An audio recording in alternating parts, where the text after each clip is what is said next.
Hello there and welcome to the Bitcoin Takeover podcast. This is season 16, episode 58.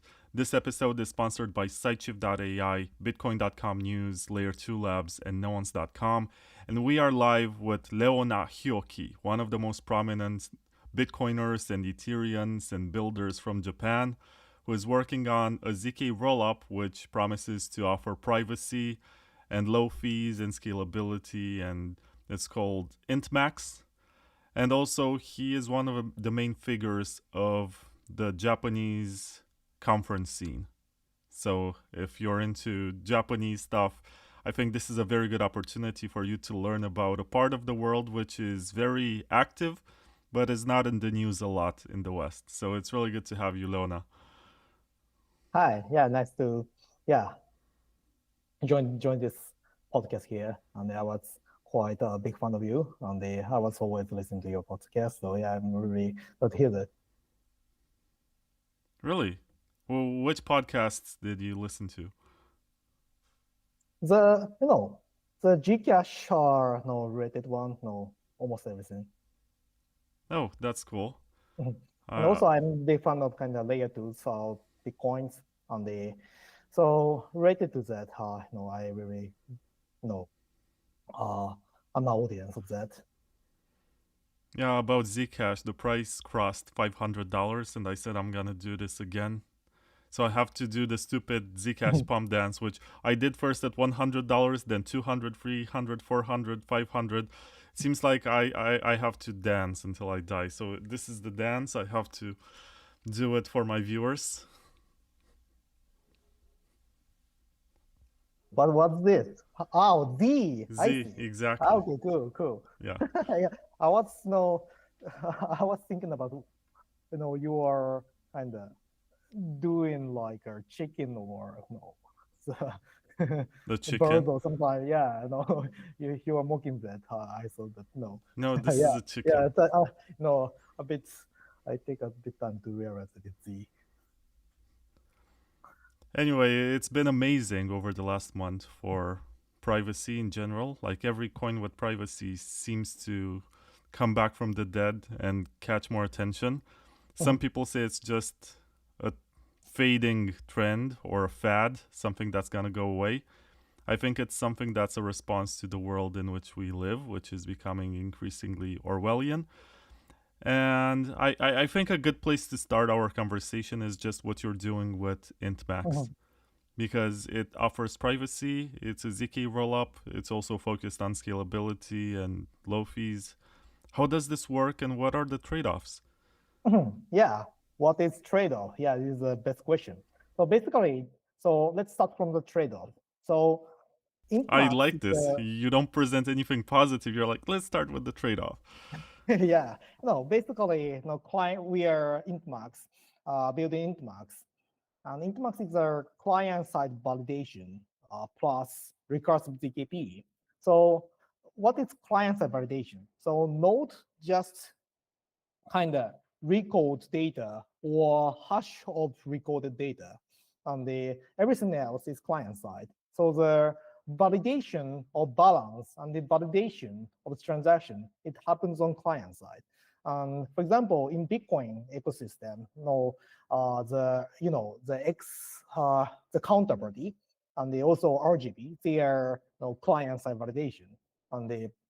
So when we do the client side validation, the history will go very long as you send a transaction. So each person need to validate all the history of UTXO. So this is the limitation of the client-side ZKP, client-side validation. But if we apply ZKP to that, once you verify the previous ZKP already proven the previous ZKP, and the previous ZKP already proven the previous ZKP. It reaches the origin. So once you verify the previous ZKP in the chain of ZKP, you can verify the entire history of UTXO, right? So this is why client validation will significantly get better combining with recursive ZKP. So it's something different from Gcash, right? So let's start from trade-off. So trade-off is like client-side validation has more scalability and the more privacy, but the functionality is quite limited. So this is only the trade-off we can have. So if we focus on more general stuff like kind of smart contract or privacy applications, more general programmable one, maybe INTMAX is not so cut out for that. But if we just want to super scalable payments with extreme privacy, yeah, I truly believe that INTMAX is the best way. And I think that it's a bit arrogant to say this, but no, Gcash should kind of apply client-side validation to Gcash, in my opinion. That's interesting. I know that client-side validation was sort of brought into the conversation first by Peter Todd, and it was also, you mentioned RGB. In the case of Bitcoin, that's where it was prominently promoted. And INTMAX, as far as I know, is a ZK rollup on Ethereum right now. And I want to ask you, what would it take for INTMAX to also work on Bitcoin? Like, what kind of opcode or how do you think this could work? Okay, so if you want to breach Bitcoin, we need a BBM or a witness encryption.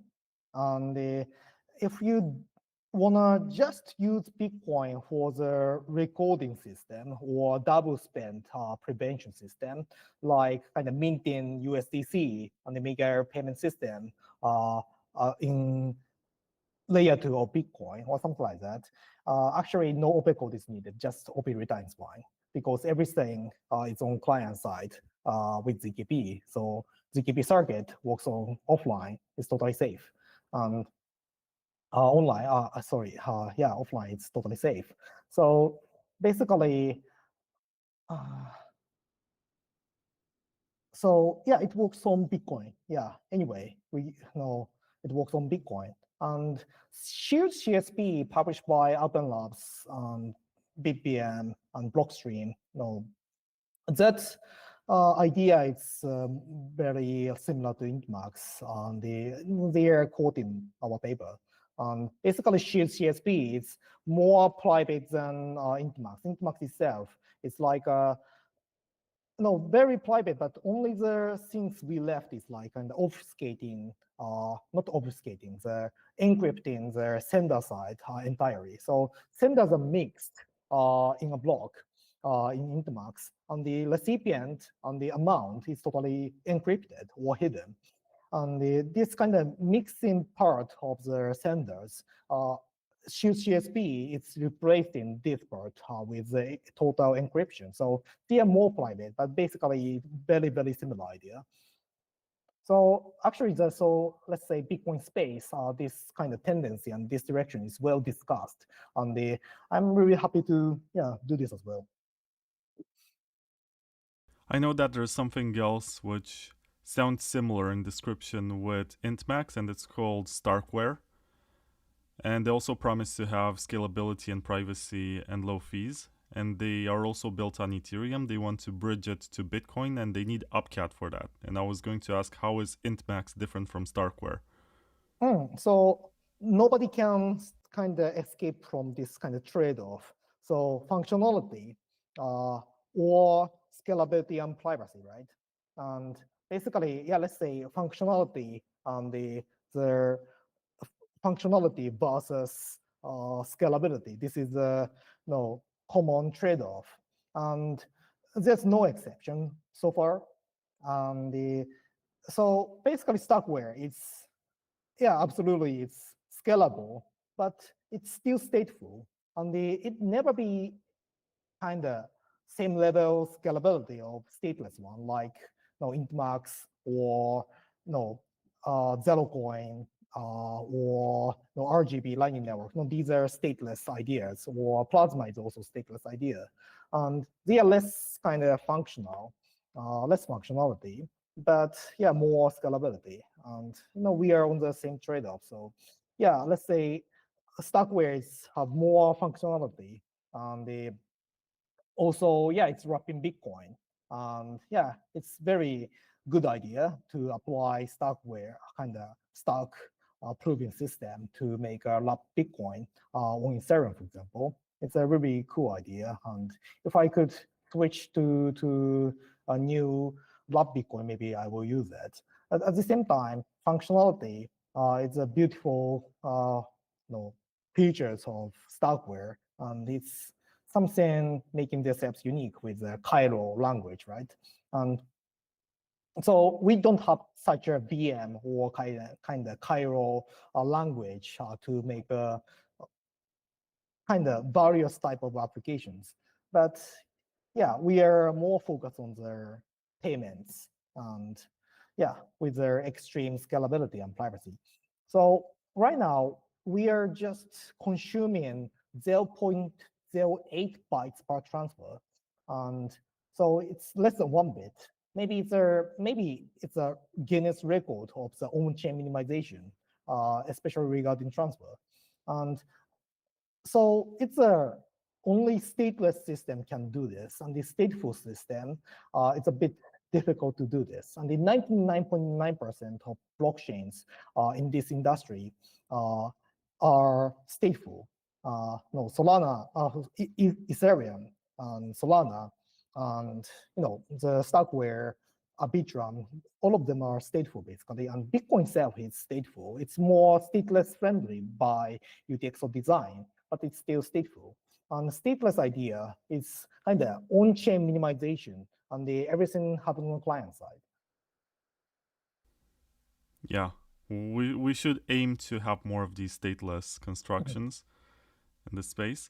I was going to ask you, I know that you started out with Plasma, which was another Ethereum L2, and that one didn't really get traction, but it was pretty, how should I put it, popular in its time. Like there was Raiden, there was Plasma, there was, I think there was one other that I don't remember its name.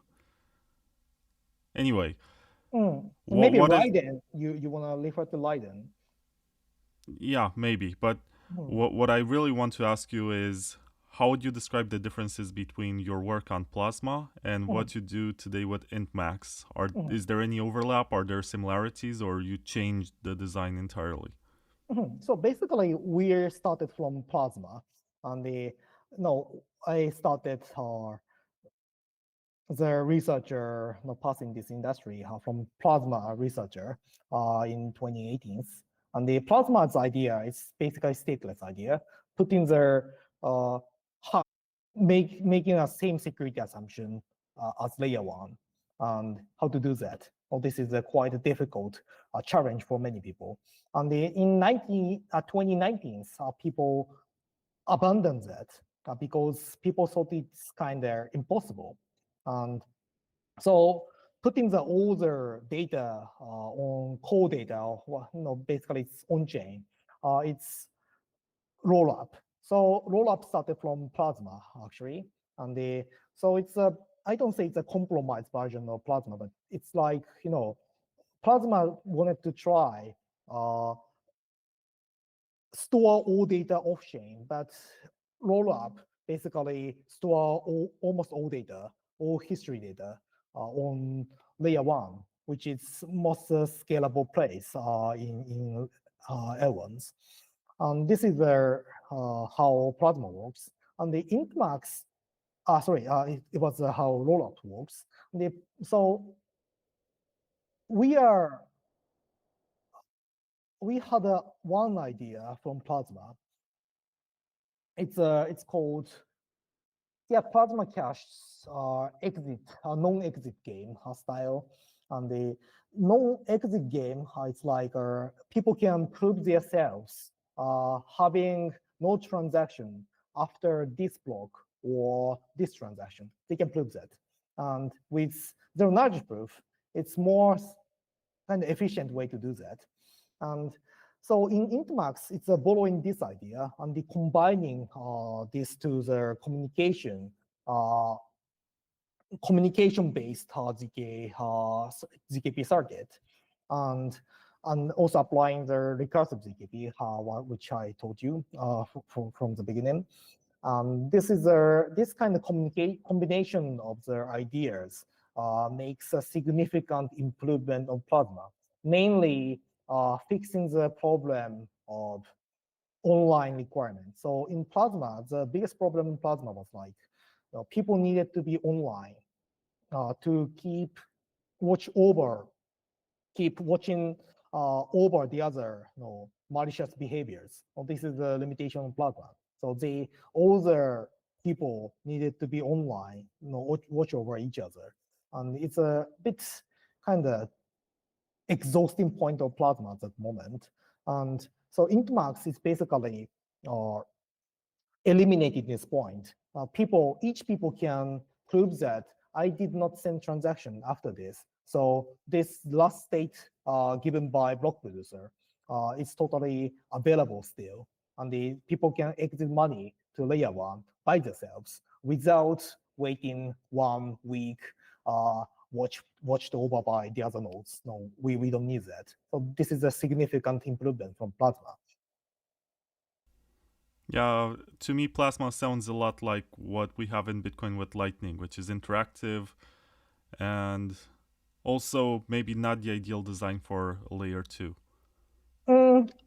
Actually, I'm a big fan of both Lightning Network and Plasma. And also, I think that Lightning Network is still undervalued. And it's quite useful for many use cases still. And also, no the other layer 2s can achieve their instant finality. So Lightning Network has an instant finality. And they also security assumption layer 1, and they also have some privacy. I think it's kind of one of the masterpieces in my opinion, but they have a significant problem in another way. It's a channel capacity problem, and as you mentioned, similarly to Plasma, it's like the online requirements. So these two problems are quite difficult. So I thought that it needs improvement. Yes. Also want to ask you of all, I think the market for layer 2s on Ethereum is more dynamic. And I want to ask you if there is anything that makes you think that at the end of the day, there's going to be like 4 or 5 or even fewer of them that will succeed. And I'm not going to ask you to pick which one will succeed, but which kind of qualities do you think it takes for layer 2 to actually be successful on the market? Because I can think of a lot of them that existed a few years ago and were popular, but I don't hear about them anymore. And I was wondering, do you think that the ZK rollups will eventually become more popular than the regular ones? Regular ones like Optimist rollup. Yeah, like I think it's actually called Optimism, right? Yeah, Optimism. Optimism is like it's one of the optimistic rollup. And the Arbitrum Optimism and the Bayesian or optimistic rollup instead of ZK rollup. And basically, optimism people, they are kind of want to make a kind of half the ZK rollup and the optimistic rollup in the future. And many people admit that ZK rollup is superior to optimistic rollup eventually, but they are doing quite wise way, starting from optimistic rollup and they changing themselves to ZK rollup. I think it's the best idea. Optimistic rollup, it's more kind of stable, especially regarding the compiler or from the solidity to their bytecode. So ZK rollup, it's a bit unstable part. And the optimistic rollup, seems that more stable than ZK rollup so far. Because the ZKP is a really difficult space still. And maybe you saw that 2 days ago or 3 days ago, the new vulnerability is affecting many kind of ZKP fundamentals. And such things can happen. But optimistic rollup idea is much more simple than ZK rollup. And so due to that, ultimately ZK rollup is the best, but optimistic rollup has a stable kind of operation so far, and they are doing better than ZK rollups. So much doing much better than Zk rollup so far in terms of adoption. So yeah, we need to admit that. We are ZKP people, but we need to admit that. Optimist rollup have a advantage over ZK rollups till now. But right now, Mega is people and many kind of successful Zk rollups is coming, and I hope that it will have more. It will bring more significant evolution to Ethereum space, and the Zk. So and also BitPM, it's inspired by optimistic rollup, right? So it's already made many good influence on many innovative spaces. So it's doing their job. And in Ethereum ecosystem, the problem is like the fragmentation among layer 2s is a bit harsher than people expected in 2020. On the 2020, the people expect that sound people do the sound competition as a layer 2s, and some winner make kind of division, but they have a more sovereignty of their development, and it will be recognized as a part of Ethereum. But what is happening on Ethereum layer 2 space? The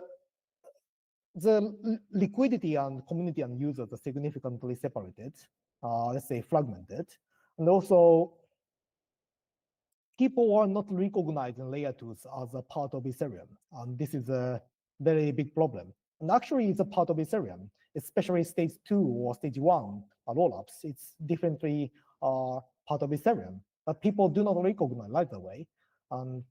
Yeah, it's a bit problematic in terms of adoption. And so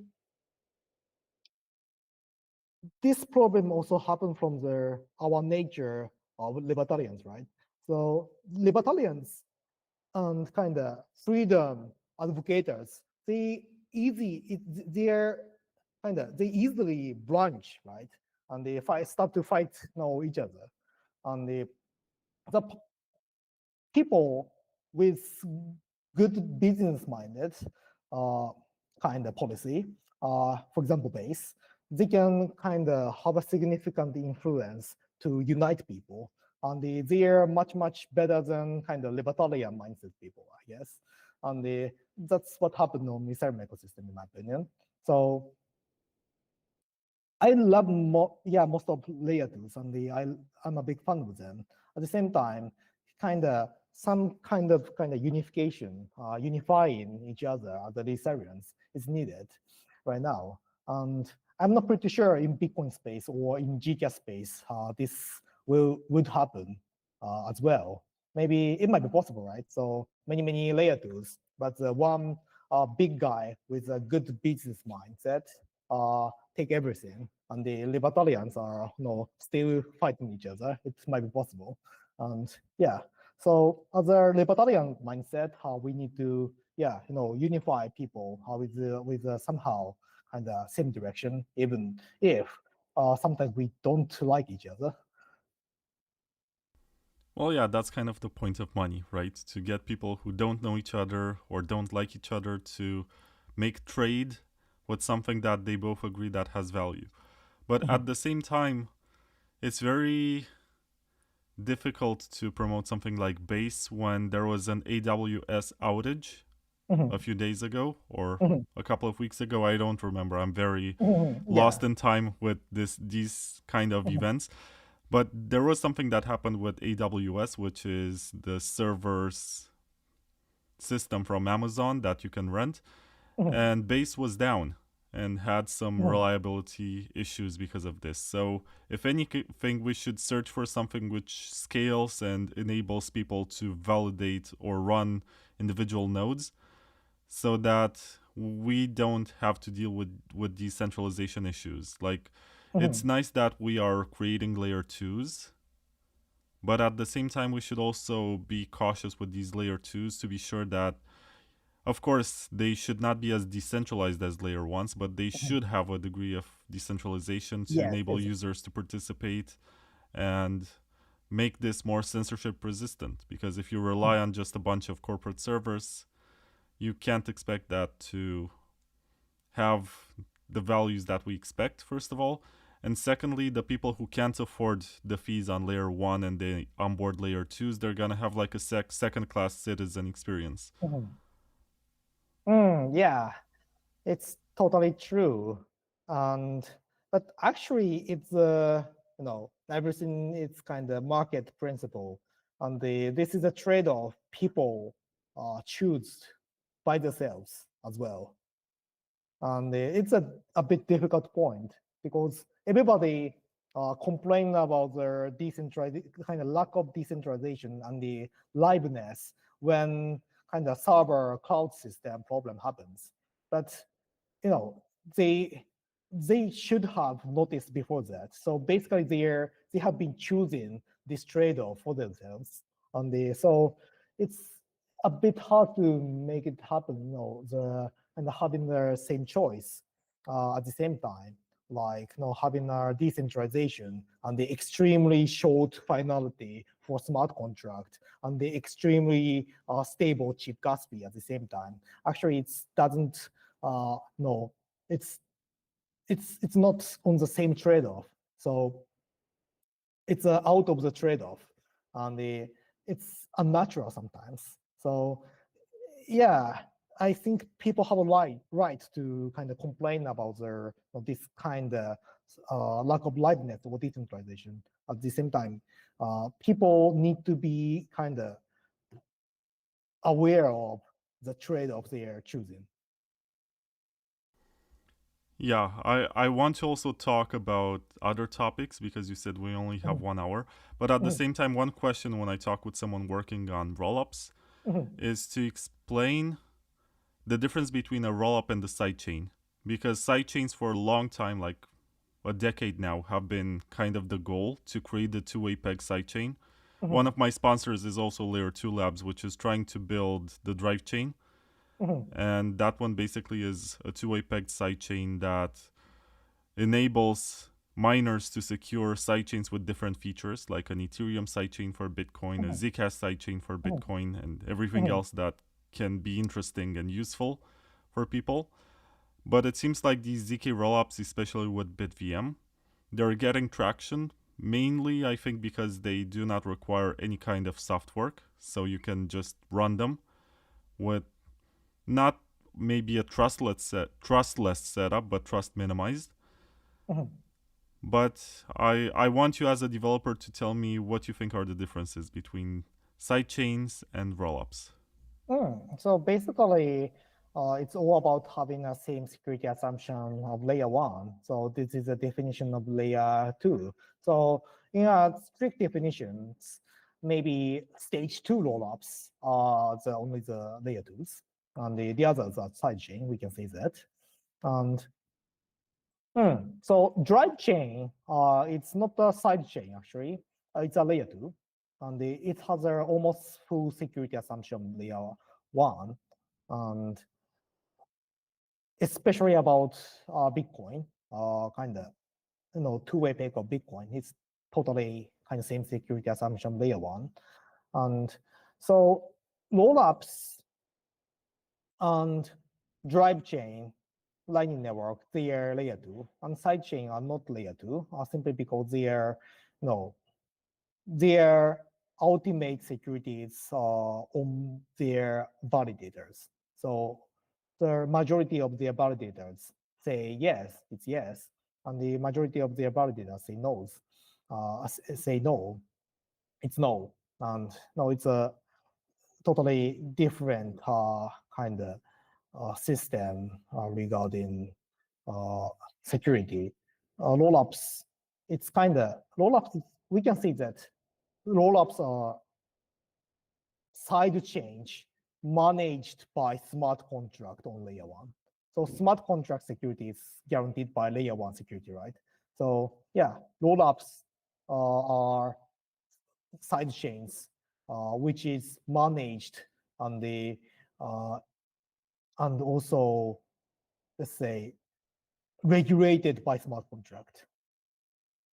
And sidechains are not regulated by smart contracts. Just they are kind of recording some data to do the two-way picks.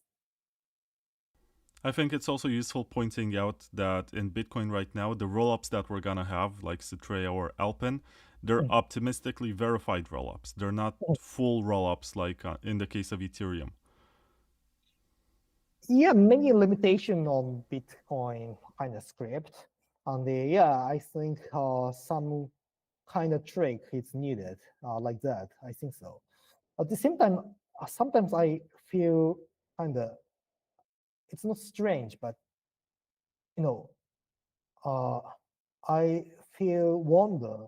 I just wonder why Bitcoin layer one does not verify ZKP by their OP code. I think it's maybe in the future it should be time for that, in my opinion, because people of core developers rejected many kind of functionality from Bitcoin script simply because nodes are kind of nodes computation have limitations, of course, but the spec of the nodes and the spec of the computers in this world it's increasing all the time. So in the future, no, there will be a time to accept that Bitcoin script is able to verify zk snark or zk stark kind of natively without compromising their decentralization. So it's just matter of time. It's just matter of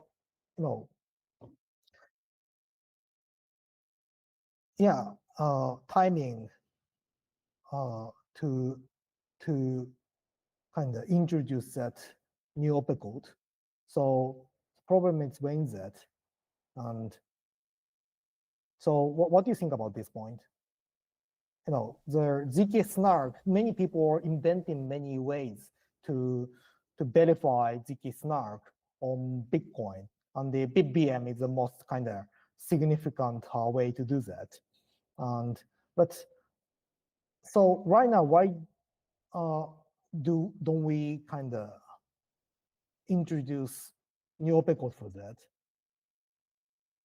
Well, the reason is that there is this cultural issue in Bitcoin. I like to point this out a lot, that Bitcoin doesn't have any technical issue per se. There are a lot of solutions to every issue. It's a cultural issue that people don't agree with anything.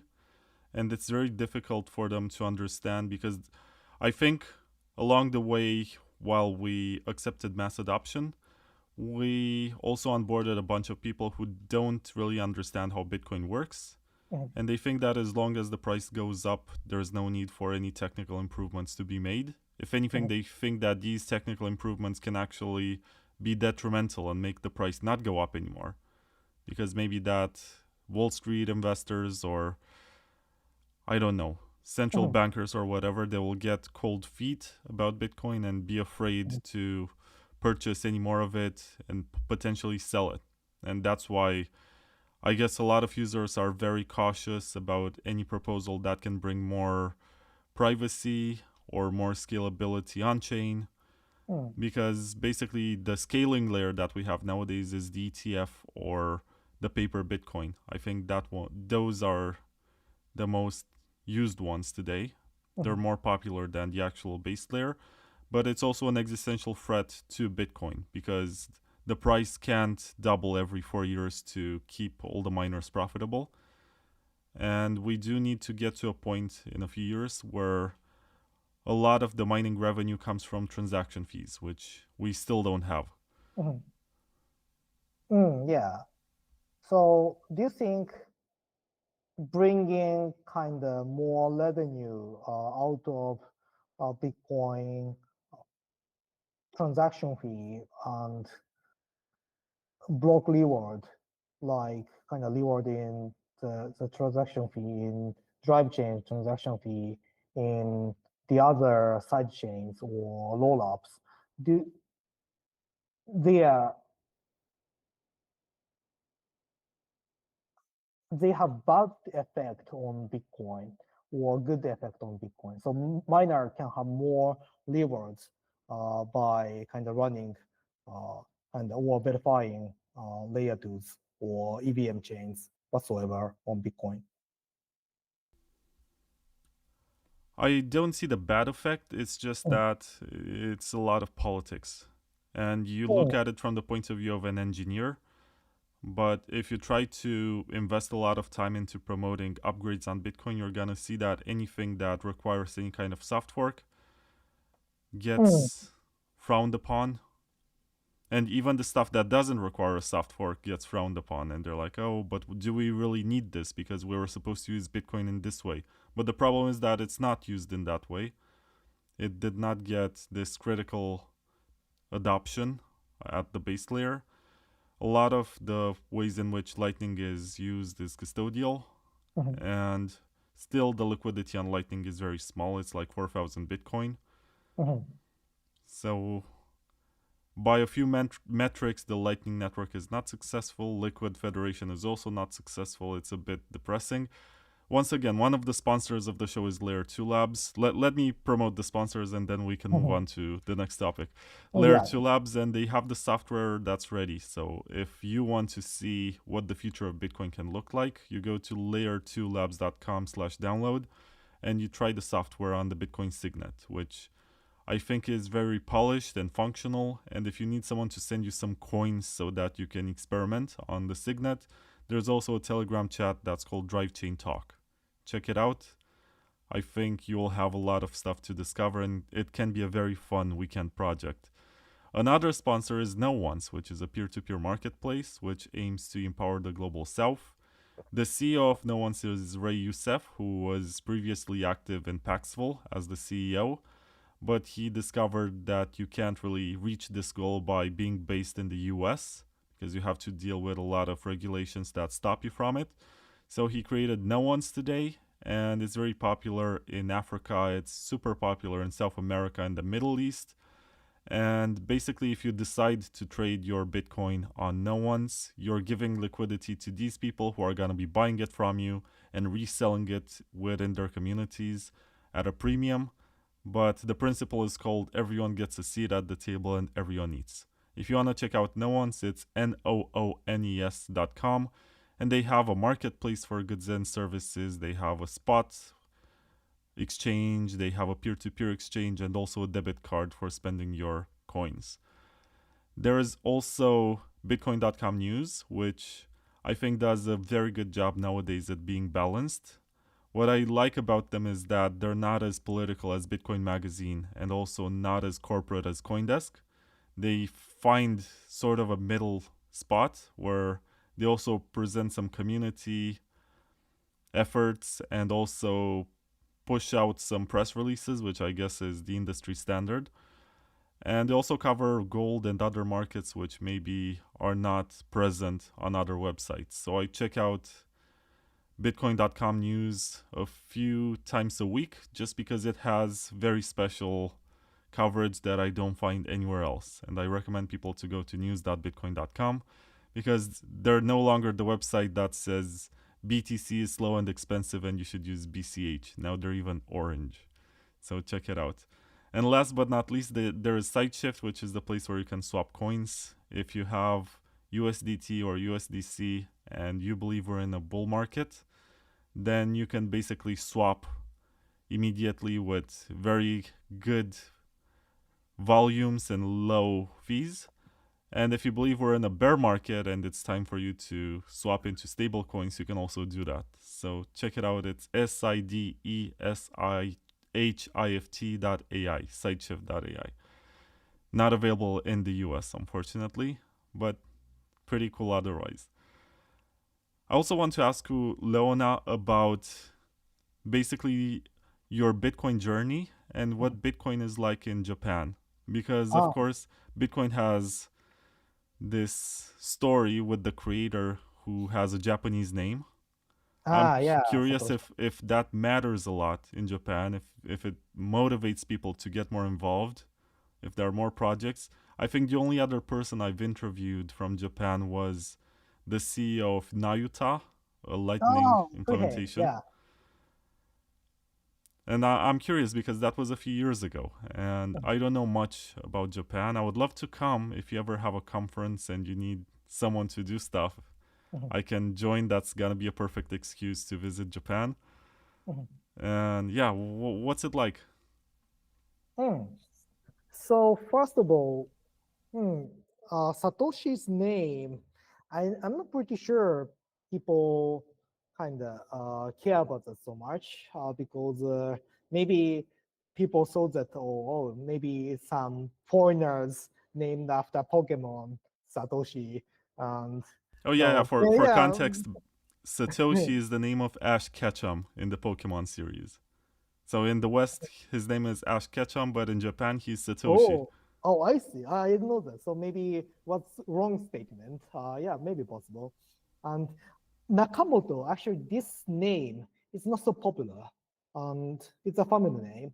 And this is quite unfamiliar family name in Japan. And only one person I know, Nakamoto, is a famous philosopher in quite long time ago, maybe 300 years ago. That's the only the famous Nakamoto for me. And so Satoshi is super kind of common name in Japan, but yeah, Nakamoto, it's a bit, yeah, it's strange to hear that no, named like that way. And so anyway, people, of course, many people got obsessed who is Satoshi actually. And some people believe that one of the dead no, computer scientists in Japan. And some people expect that it's kind of made from CIA, or no, maybe it might be possible some many expectation or speculation. But yeah, Roger Ver, maybe you remember Roger Ver, right? Yeah, he was in Yeah, Japan also. yeah, he was in Japan from the beginning, Bitcoin, and he made a lot of kind of, a kind of, promotion in Japan, and they also, yeah, for example, my wife, was, yeah, new Bitcoin because of him, and yeah, he did many things in Japan, and so there are many Bitcoin OGs, OBs, and there are many Bitcoin maxis in Japan as well. And I think, it was really good for Japan. And after 2018, the financial kind of regulator strict kind of strengthened the regulation regarding exchanges and also ICO on these kind of stuff. And Japan lost significant kind of uh, amount of kind of traction and attractiveness in crypto market. So before 2018, Japan was more kind of outstanding, having a good regulation and having a good community full of OBOGs and also, innovators. Maybe after 2018, especially foreigners left Japan because it became not so kind of hub of crypto for, kind of, it lost their position of their special place of crypto. And maybe because of that, no, people still a bit kind of struggling to make it happen in Japan, kind of again. It's still in a way, and I cannot imagine that regulation will be better than US in Japan. And so regulation-wise, it's a bit difficult. The Japan always pressured by itself, its own people, and also from kind of Western alignment as well. And so both are quite kind of providing strict requirement, and US can change their policy very quickly, like Trump and then got elected, and kind of 180-degree change happens. But in Japan, once it's decided, it's very hard to change. So it's influenced by kind of Western alignment to regulate more. Maybe this last decade or these 10 years, and it's still struggling to change their kind of direction. It's a situation of Japan. So not starting from very bullish part. It's a bit, I feel sorry about this, but yeah, it's kind of recovering right now, and I hope it will go well in the near future, like 5 years. Oh, so you're kind of pessimistic. I guess this is why you moved to Switzerland to build it INTMAX, right? Yeah, so especially privacy project, yes. And the privacy project in Japan, as I said before, one of the kind of computer scientists died in Japan, and he fought maybe 10 years with the government because he made a peer-to-peer, what we call illegal kind of software, and he had many kind of trials for a long times, and yeah, he is one of the candidate of Satoshi in Japan. I don't think so, but yeah, many people believe so, and it's implying that making peer-to-peer or kind of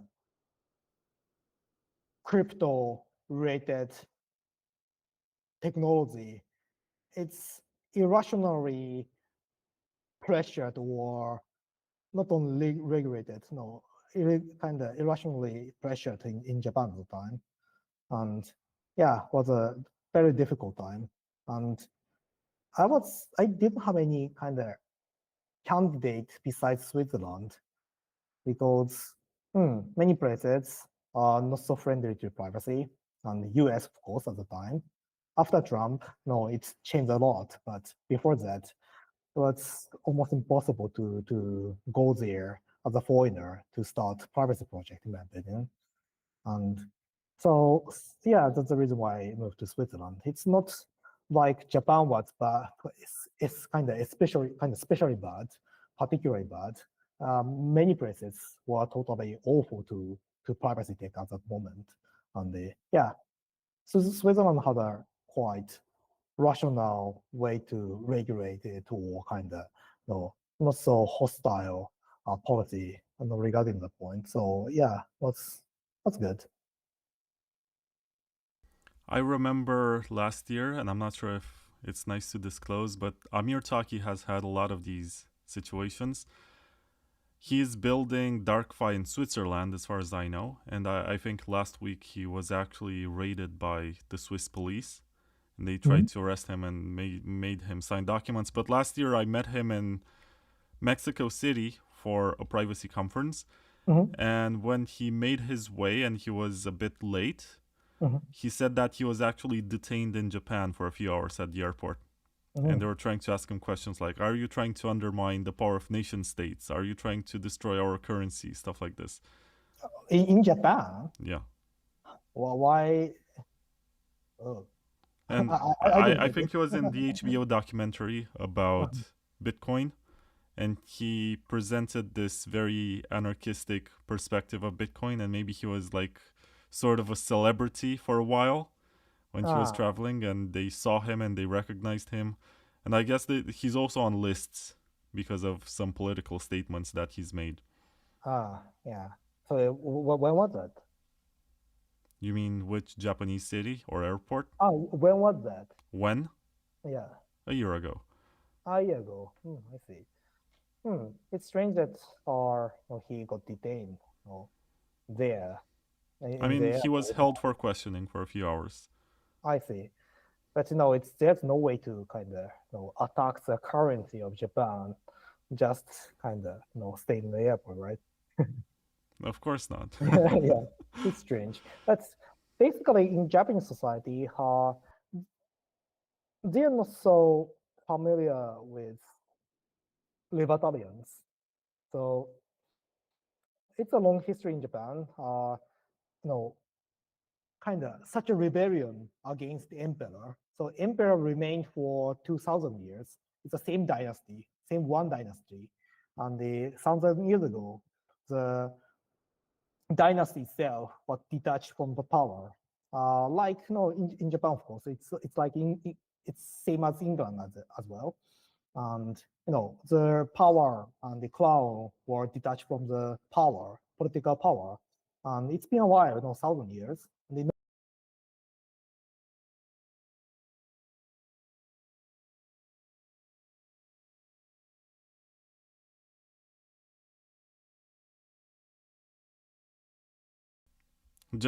Just a second, Leona, because there's an issue with the audio. Let me fix it.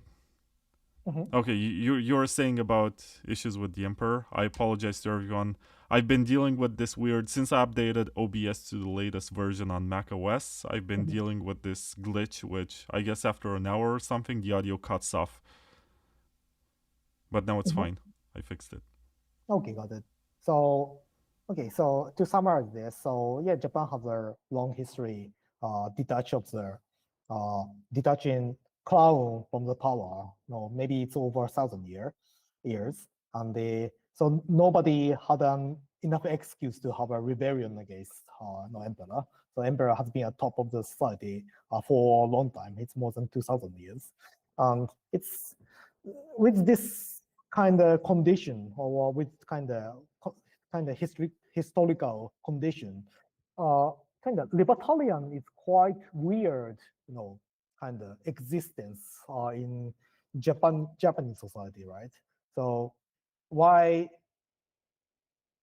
people should be libertarians in Japanese society? It's a really hard to kind of answer to that question. And so for example, in US, it's from the beginning, it's kind of libertarian, right? So basically, US the US itself was founded by kind of tax baiters, kind of throwing away the tea stuffs to the Boston Gulf, right? And this kind of libertarian movement, it's always the beginning of the kind of current nation or society. Now in France, it's as well. And in many places, like that, some rebellion happens, and it started kind of new kind of society. And Japan did not experience that. And libertarian is a bit kind of weird existence. And so let's say Bitcoin mindset and or kind of Bitcoin, the concept itself is really, really kind of interesting for Japanese people in another perspective from, which maybe Westerners don't have. And yeah, I think so. So maybe if you experience, kind of crypto ecosystem in Japan, it must be different from your country. I think so, because the history is totally different. Also heard stories from Tokyo that there's this Lamborghini that was first bought by Roger Ver with Bitcoin, and it's been sold multiple times to different Bitcoin people. But it's still in Tokyo, and it's still like an icon for people who know what this is. And I'm pretty sure that there are a lot of landmarks. One open source developer, actually I know a few of them. You're not actually the second. I've also had Koji Higashi on the show, Coin and Peace. Yeah. And I've also had Nicolas Dorier from Nicolas BTC Dorier Pay. in Japan. And Jonathan Wood? He's also in Japan. No, I'm not sure I know him. Maybe I should. yeah, no, he's always in the kind of Bitcoin kind of core people circle in Japan. And yeah, basically, yeah, there are many kind of OGs of Bitcoin in Tokyo, in Japan as well. And cryptography wise, there are many cryptographers in Japan. And yeah, that's something what we're proud of. But the separation of the cryptography kind of space and the crypto space, it's no, I don't say it's deep, but no, it's quite separated.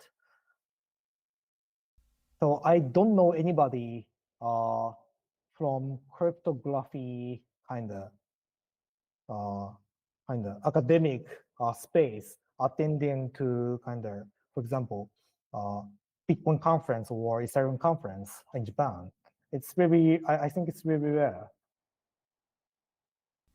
I also think it would be very interesting to invite them to a conference on a panel just to get their views, to see what's the roadblock there, like what prevents them from getting involved.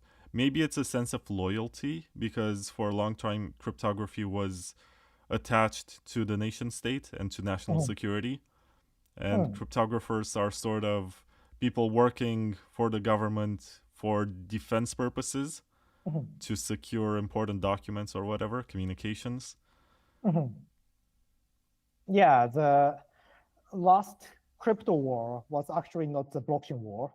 The first one was like the encryption war back to the beginning of the internet, and the how to encrypt the internet, and the U.S. government wanted to regulate that, kind of limit that to 32 bits or something like that, which is totally kind of breakable.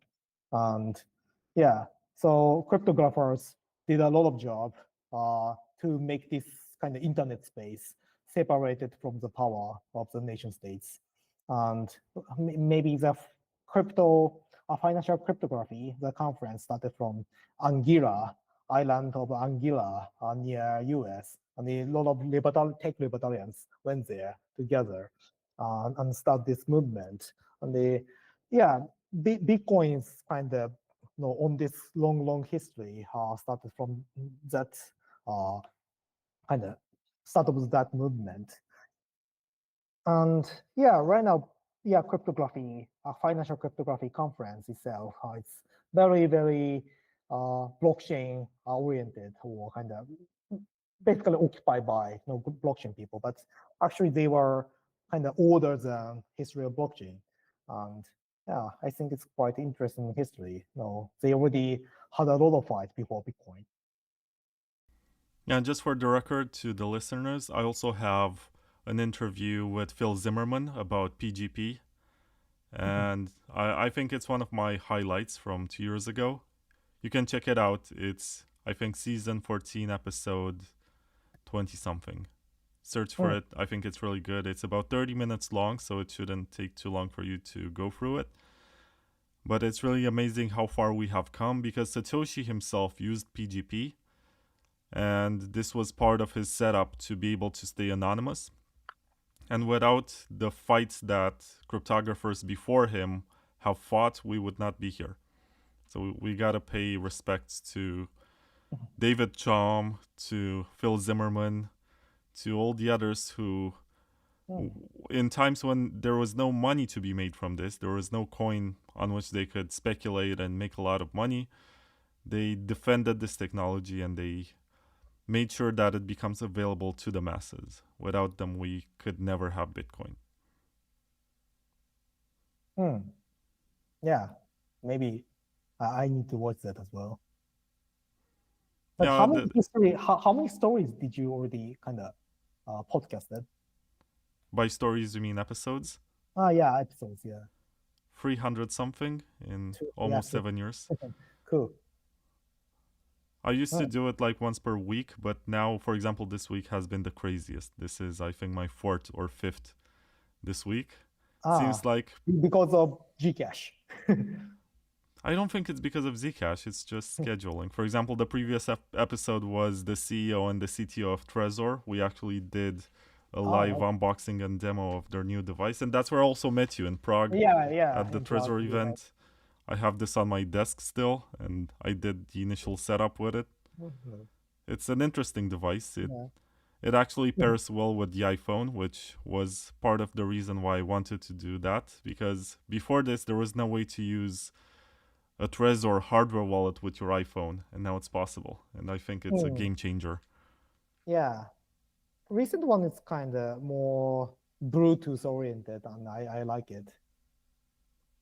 Yeah, and it's also encrypted. That's also something I like. Yeah, no, before this, no, I was a bit afraid of using Bluetooth for hardware wallets.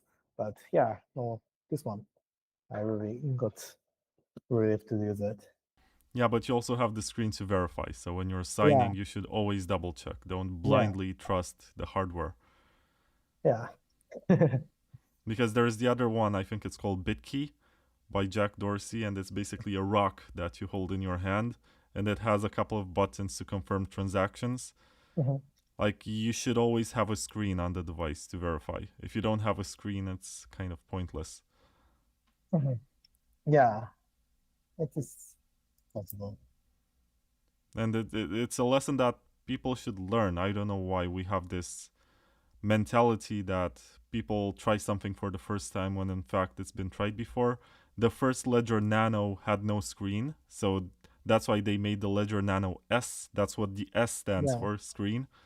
And the first Bitbox also had no screen. I know that S was named after screen. It's also kind of an iPhone type of naming, because at the time there was, for example, in between iPhone 5 and 6, there was the 5S, which was like the slightly improved one. But yeah, S stands for screen in the case of the Ledger Nano. On the announcement of this one, the quantum resistance was also under the kind of discussion. And it's said to be quantum resistant. Well, it's quantum ready, and it's ready. So ready, okay, it's a bit different. But you know, what do you think about that? So do your community of Bitcoin or your community of Gcash, do they care about quantum resistance right now? not so much. I think it's kind of a paper tiger. It's something that is made to scare people, but at the same time, it's not real. And not too many people are concerned about it, but it's, I think, useful to move to cryptography, which is designed to resist potential quantum attacks. Of course, this is only about the firmware, so you cannot compromise the firmware potentially or allegedly with a quantum computer if we had one.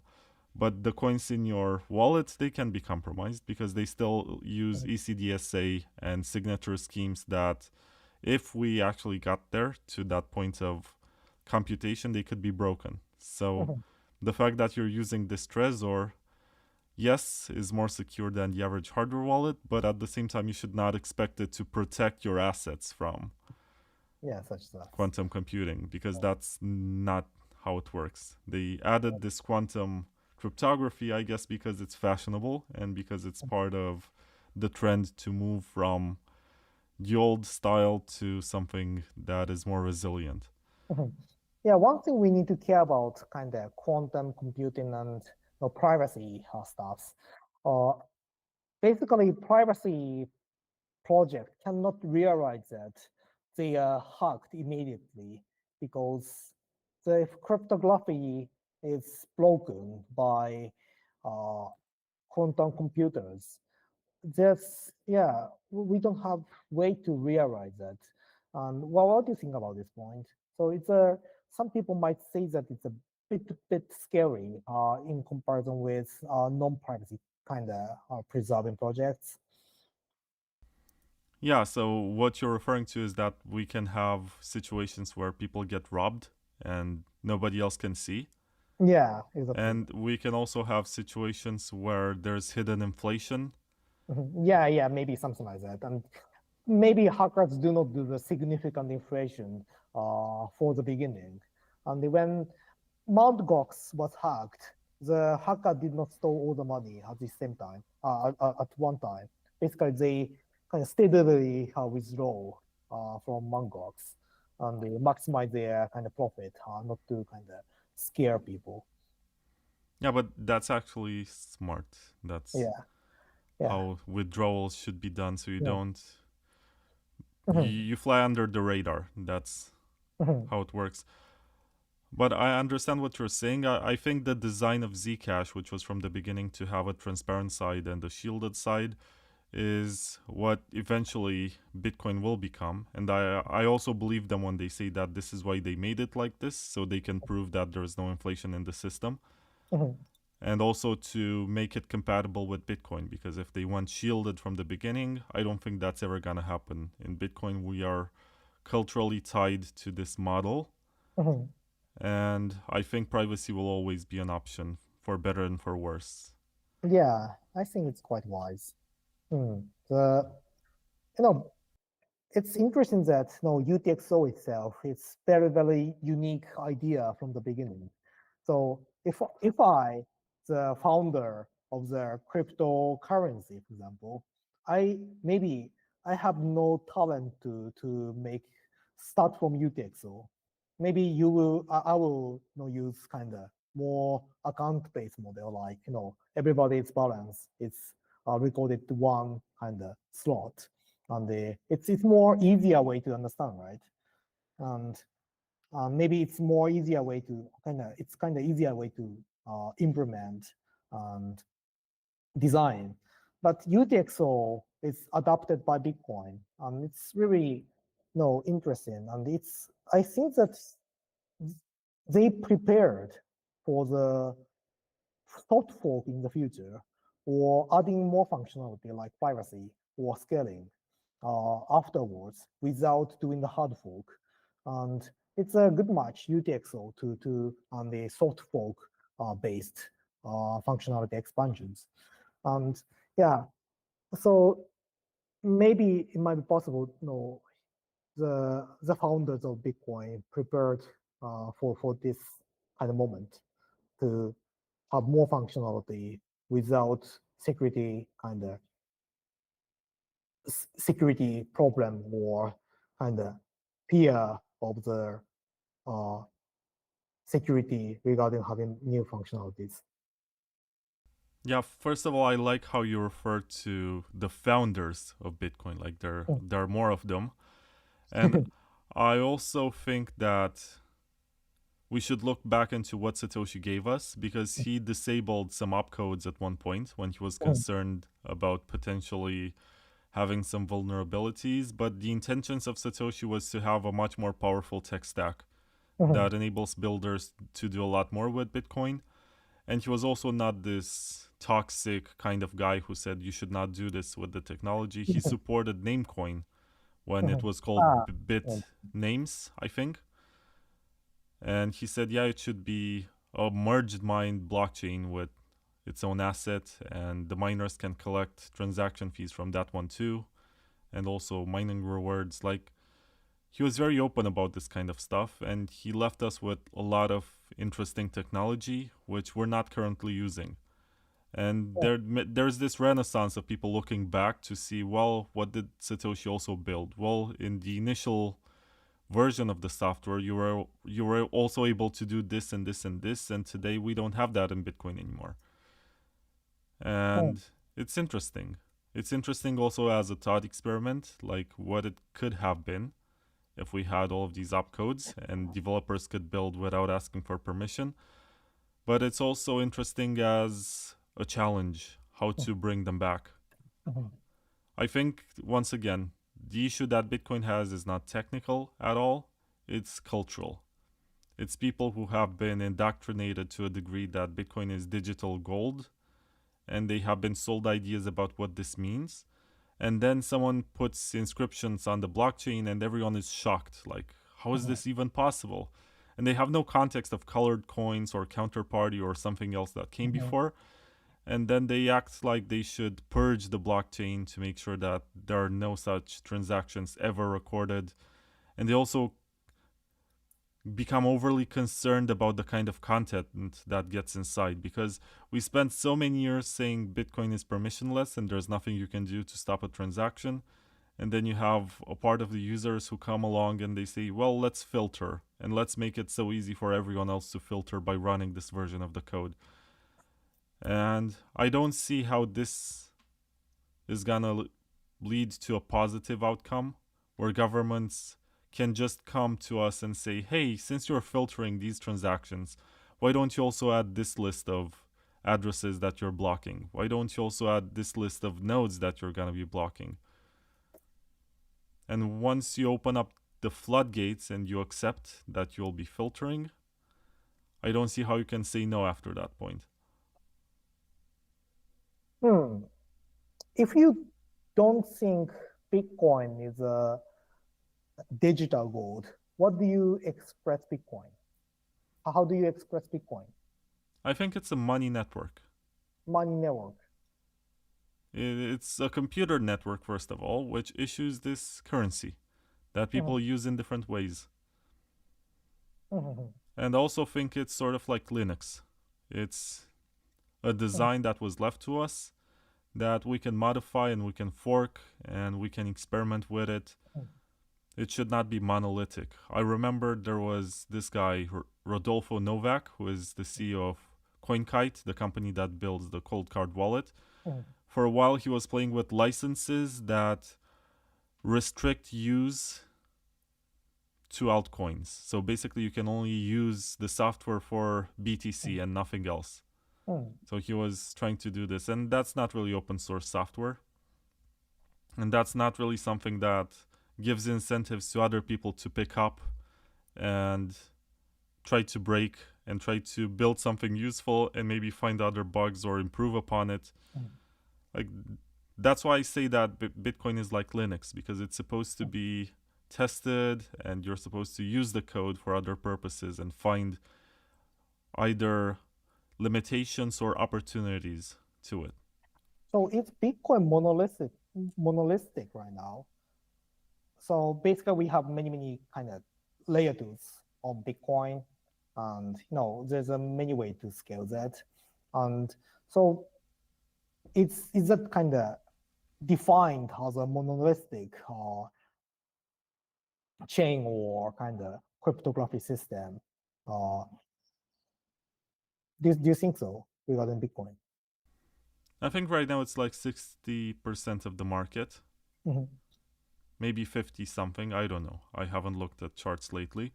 But by saying that Bitcoin is monolithic, you're choosing to ignore 40% of what's happening out there. And so you are comparing Bitcoin and kind of the other altcoins. I mean, what did you mean by monolithic? Basically, monolithic. This word is used in blockchain space, like architecture of blockchain. It's like monolithic blockchains like Solana, and the modular blockchain instead. It's like Ethereum or something like that. It's kind of typical comparison. And you didn't refer to that, but basically you are talking about the dominance of Bitcoin. Oh, now I understand what you meant, but we decided to not scale on chain. That was part of the outcome of the block size wars. So since we have limited capacity, it cannot be monolithic. It's going to be modular. We're going to build on layer 2s. Yeah. But the problem is that there are layer 2s that sound very good. They have competent teams, but they cannot be built in the current frame. And it's kind of terrible that we cannot have like an actual free market to choose between them.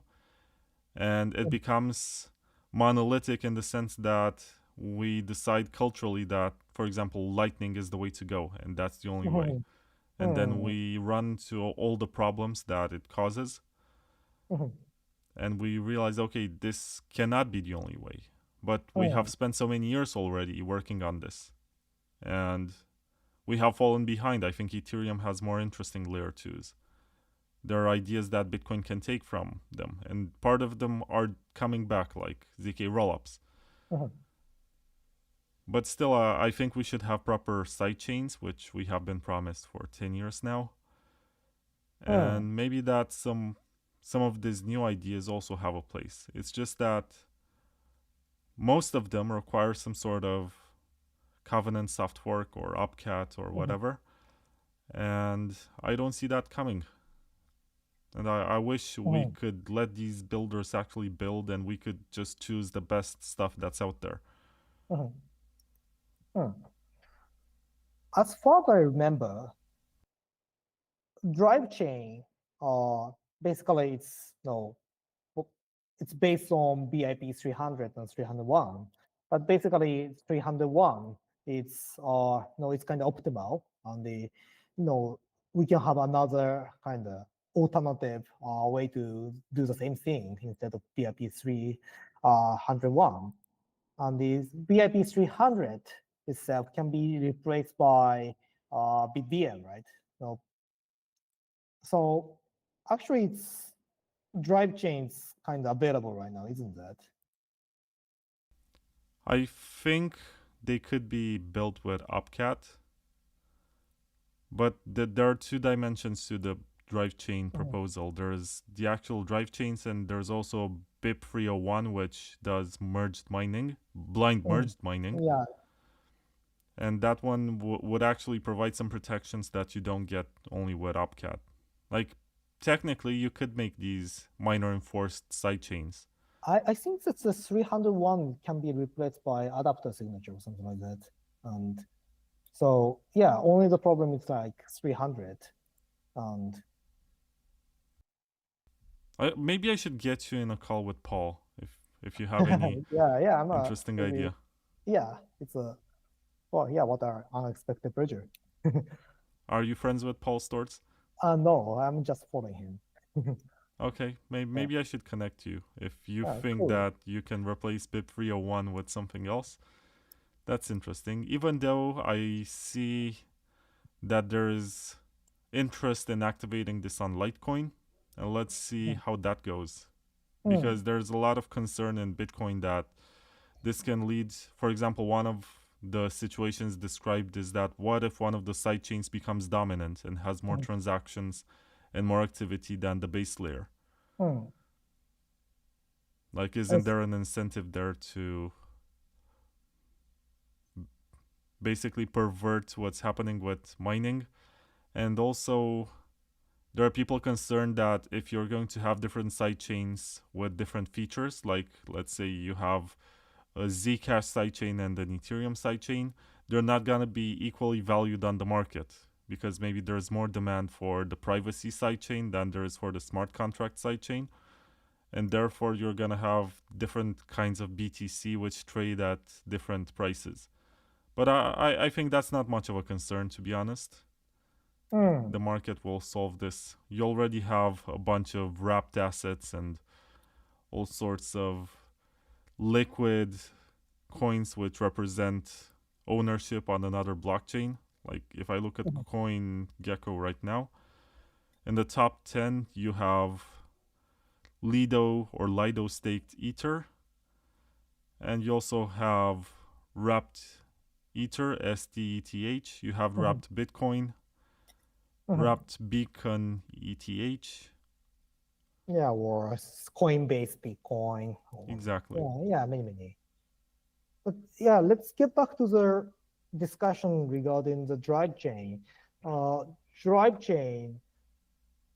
So basically, the idea of drive chain requires the stateless clients for the sidechain. Otherwise, the miner need to have the full database of the sidechain, and it's not entirely good because if you have more requirement about having database outside of the Bitcoin blockchain, we cannot code that scalable. But if it's kind of stateless client, miner do not have to store kind of make a big database out, in addition to Bitcoin blockchain, and they can make kind of drive chain, without kind of adding kind of cost to the miners or let's say hash voters.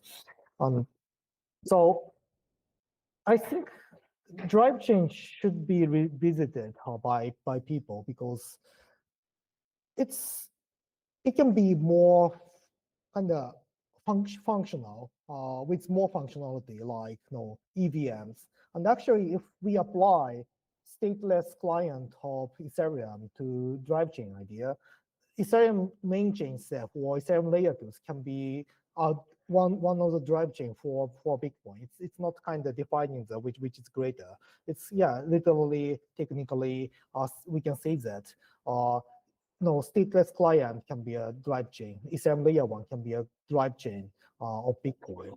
And so if era of the stateless client happens by ZKP, I think drive chain idea should be heavily kind of more revisited by people. It's what's too early for 2015, but right now the stateless client and the client technology, it's well developed by ZKPs. I think so. Yeah, I should definitely get you in a conversation with Paul because you have some good ideas about how this can work. I'm pretty sure that you already thought about most of it. He's a smart guy and he did a lot of the math. It's just that what I'm trying to do with my podcast is to open people's minds and get them to realize that there is so much more out there, and the mission is not to be friends with BlackRock and just accept that we're gonna be this treasury asset that people use as collateral or something for loans in stable coins or US dollars. It's so much more to it, and we should be building a parallel economy. We should be having actual cypherpunk marketplaces or whatever. Just something that gives us more freedom and allows us to have more privacy. I think that's the goal here. I also want to ask you about Zcash. Like you mentioned it a few times. What do you think about it? It's been around for 9 years now. It seems like it's finally reaching its full potential and getting more recognition. The price is like $545 right now, which is incredible. Yeah. So basically, of course, Zcash is the absolute pioneer of their ZKP technology in crypto space. And full privacy of coin, has been super undervalued for 10 years, since the beginning of Zcash. And it's amazing that still super hot, and it's making kind of another movement in this crypto or blockchain industry or kind of blockchain space. And financial privacy, it's very, very complicated. So for example, Monero had a big community, and they made a lot of kind of private money, and I thought was really good. People might say that what's the difference, Monero and Gcash, for example? And it's not only about the encryption, right? And some kind of difference of attitudes against society a bit different. And so I believe that Monero is more kind of anarchy stuff, and it's more hostile to the government. And the Gcash is kind of neutral, and that's the main difference in my opinion. So in that sense, Gcash kind of attitudes to the society is a bit similar to Ethereum, more than Bitcoin community, in my opinion. So that's the first impression. And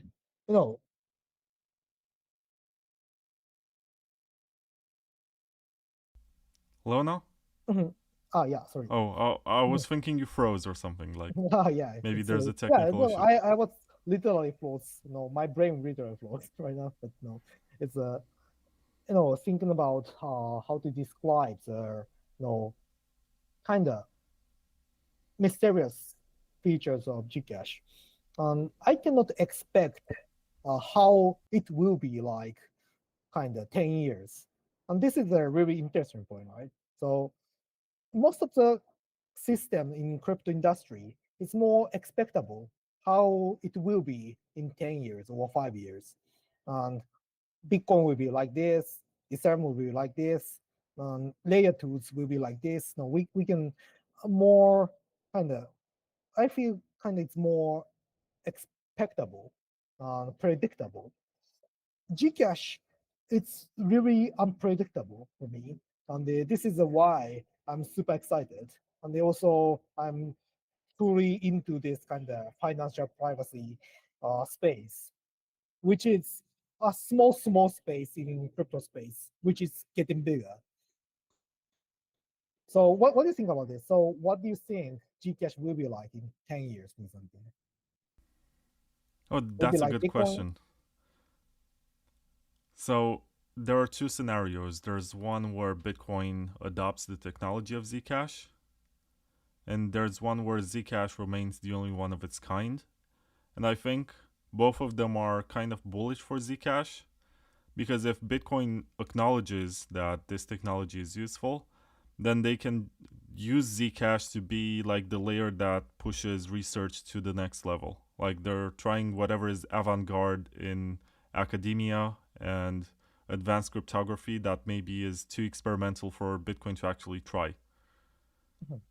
And in the event that Bitcoin does not adopt this, I can also see a scenario where Zcash, even though they're more advanced than Bitcoin, they become also sort of ossifiers.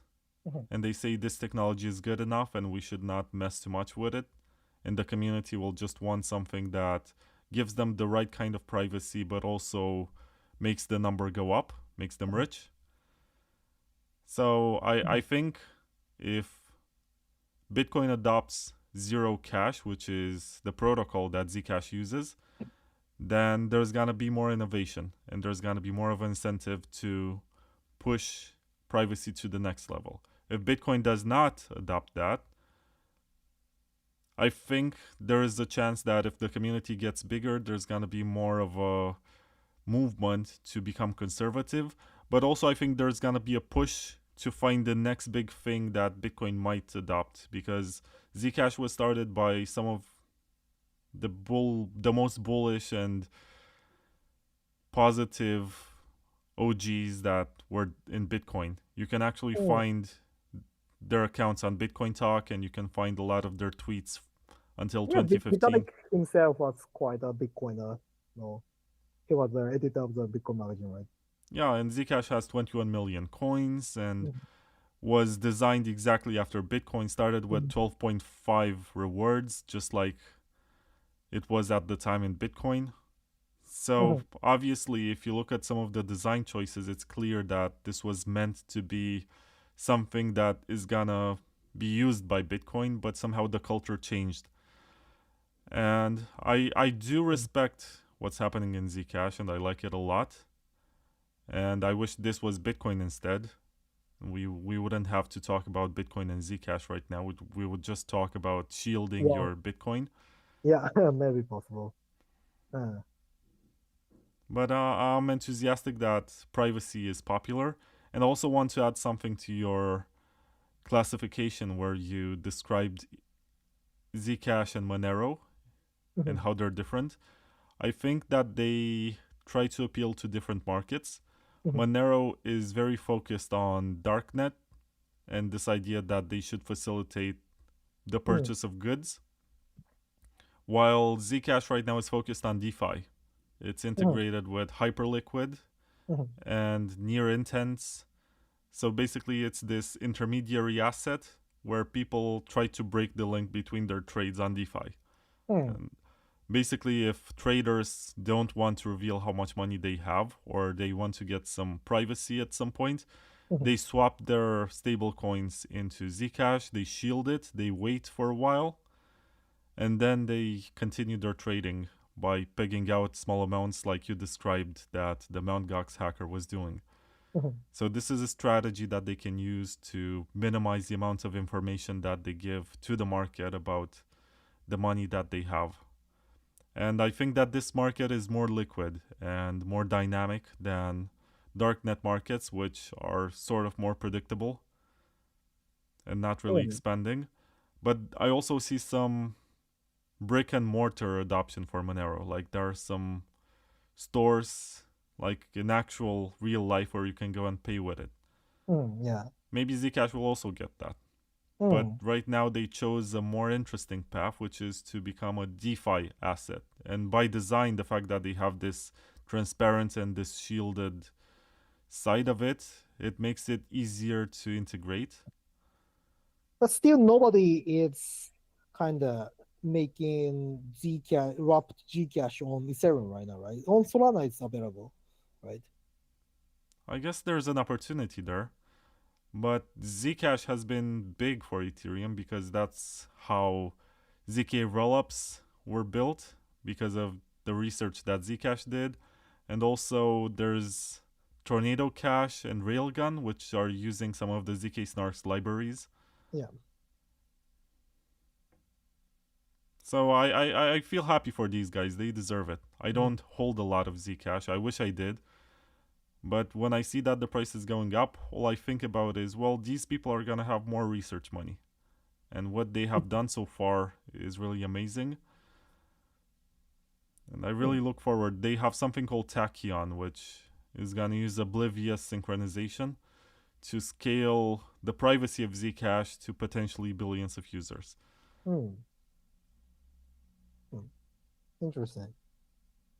I think Gcash should adopt client-side validation from my perspective, because it's if it's one chain, it's kind of limitation, right? So the same thing happened on Bitcoin also happens on Gcash, isn't that? You mean with the block size and stuff, like scaling issues? Yeah, scaling issues. Maybe the same thing. What no, happened on Bitcoin will happen on Gcash as well, right? Isn't that?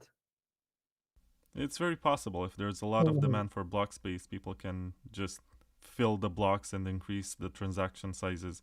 But Zcash also has faster blocks. I think it's 1.5 minutes right now. Yeah, but if we have more kind of faster block production, the faster state growth happens to kind of make decentralization difficult. So that's why I'm thinking about why don't people apply client-side validation on Gcash? So if we apply client-side validation, only the almost only root of the market tree, let's say one hash, is recorded on blockchain, and everything happens on off-chain, and it's encrypted just like the coin of Gcash. You might be onto something here. Maybe I should connect you to one of their cryptographers, or you can go to their forums and post about this. I know that Abdel from StarkWare proposed some Stark verification for Zcash, and he was actually quite successful in convincing the community. He ran an experiment and posted, first of all, on the Bitcoin dev mailing list, and then on the Zcash forums to see where he's going to get more support. And it was actually the Zcash forums that said, well, this is a good idea, let's try it. Yeah, sounds great.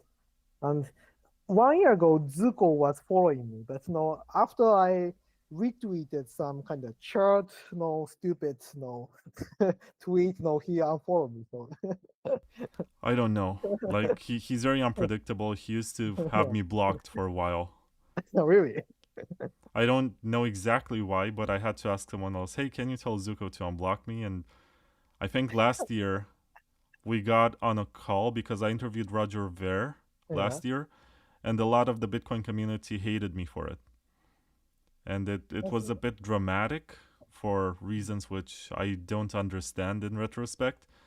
But basically, Zooko was also in a bad situation at the time. He was trying to bring back Zcash, and he was in tough times. And he also felt the same way, like the Bitcoin community, for which he put a lot of work, forgot about him and kicked him out and doesn't recognize his merits. And we had sort of a wholesome conversation last year. And I remember telling him, I like your work with Zcash, but I would never invest in it because it seems to perform very poor on the markets. You don't have much of a community. And maybe it motivated him or something. Maybe it made a change because I messaged him last week and I told him, I was wrong. I'm really sorry I was wrong. I mean, I'm happy Yeah. you're successful, but at the same time, I wish I bought more of this. I had more faith in it last year when it was like $30-$40. Yeah, I think you're pretending to be a no coiner. No, it's called sidelined. Ah, I see. When you don't have any Zcash and you're just watching the price charts, you're called Yeah. sidelined. Yeah, sideline. Zeft sideline. Yeah, but it's quite interesting moment.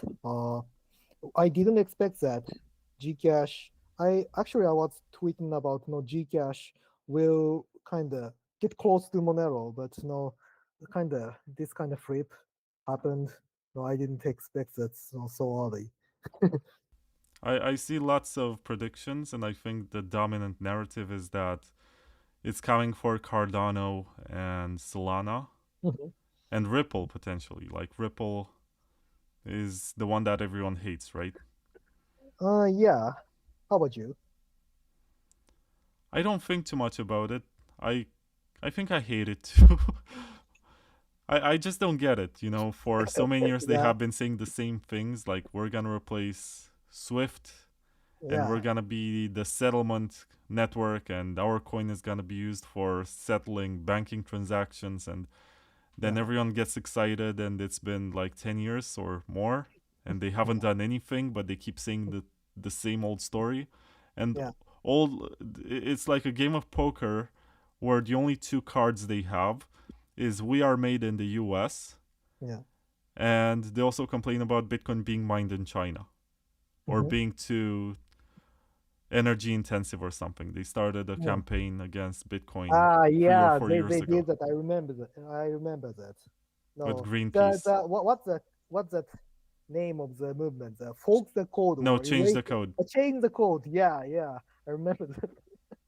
They were saying change the code, not the environment or whatever. No, when Gcash when Gcash gets bought by BlockBlock, maybe the same thing happen, right? No, change the code for Gcash. It might be possible.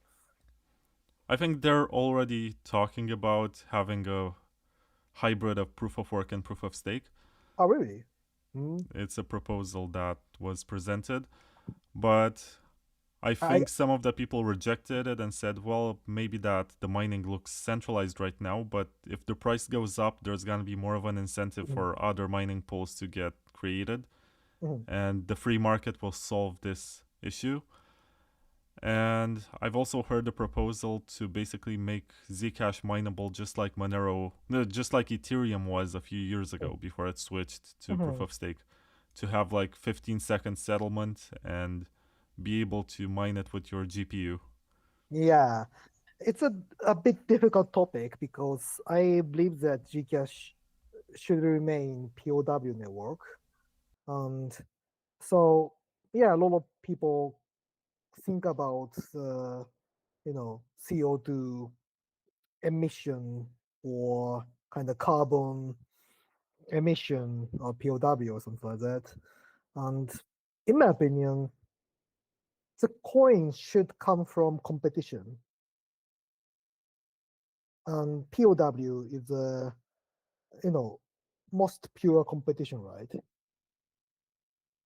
Yeah, and it's very dynamic. Like in proof of stake, there's no incentive unless you have the whales selling, but they are earning rewards that actually can help them support themselves forever. So they don't have to sell. Which means that on one hand, maybe that the price goes up easier because there's less selling. But on the other hand, it's less dynamic. So less dynamic, because POW have I understand what you said. No dynamic. No, the people who lose the competition will get out from the kind of competition on the stages. And someone else comes to replace them. Comes to the place. It's quite important, but no, actually, I'm doing the privacy mining. No, this is kind of how do the coin generation in INTMAX, and it's basically the coming from the competition.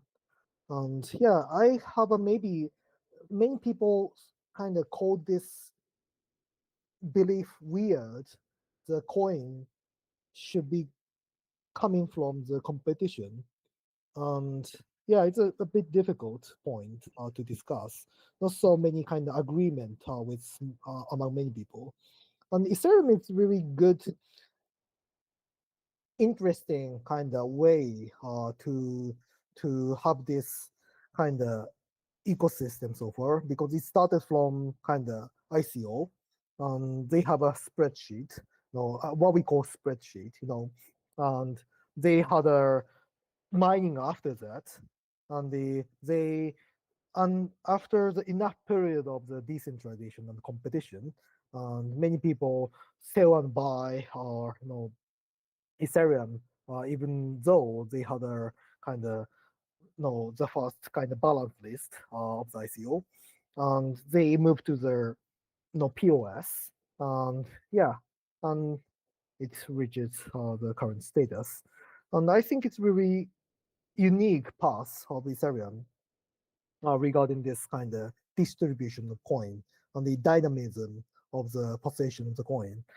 And yeah, POW is only the way to have a totally fair competition and the dynamism to have a distribution.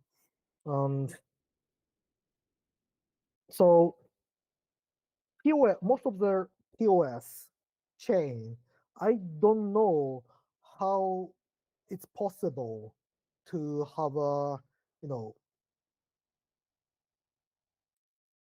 kind of long-term stability if they did not kind of POW before they started POS.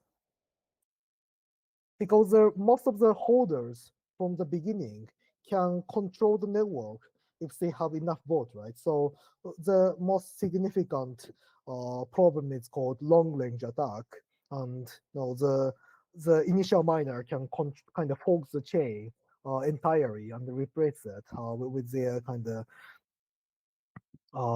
no, yeah, by definition. So regarding this, even we do POS on some chains like Ethereum, we need a POW period before starting POS. And yeah, so if Gcash go to POS after POW, maybe it's totally fine.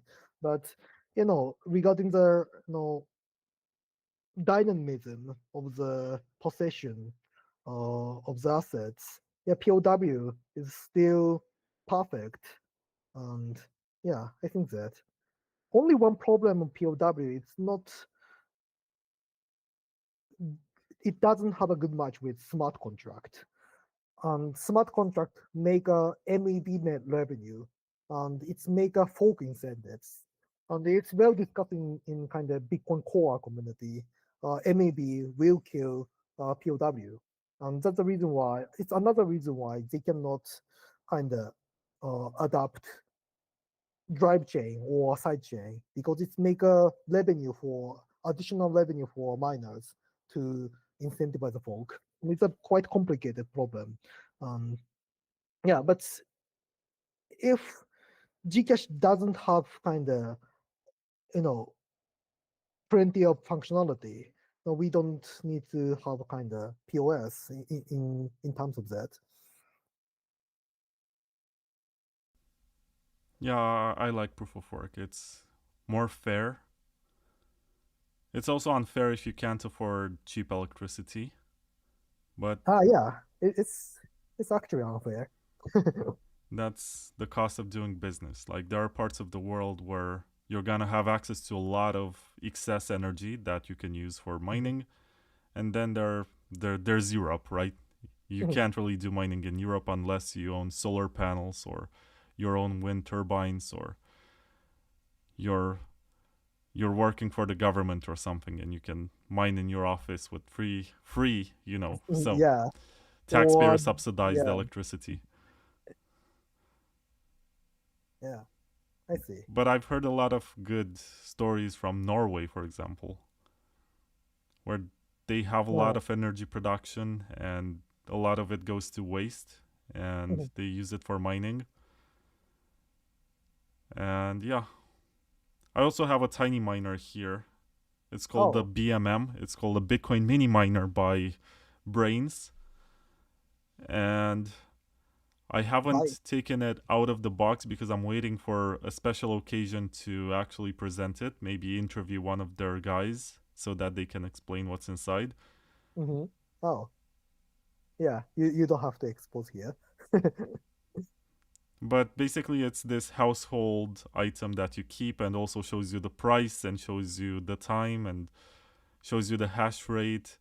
And it can do some interesting things like, for example, mining at the same time. You can use the hash rate that you have to distribute it between BTC and BCH, for example. You can do it like 90% BTC, 10% BCH. And you also have a lottery ticket in BCH, just in case you're going to be getting that reward. I see. It's kind of, unexpected much mining, right? Yeah, it doesn't have too much power, but it's also not noisy. So it's nice to hold in your bookshelf, and I think it's like $300 or something. So there's much worse stuff you can buy with this money. You can buy stupid stuff like an Apple Watch or whatever, which you're gonna throw away anyway in a couple of years. Or you can actually get a lottery ticket and maybe get that Bitcoin mining reward on a tiny device.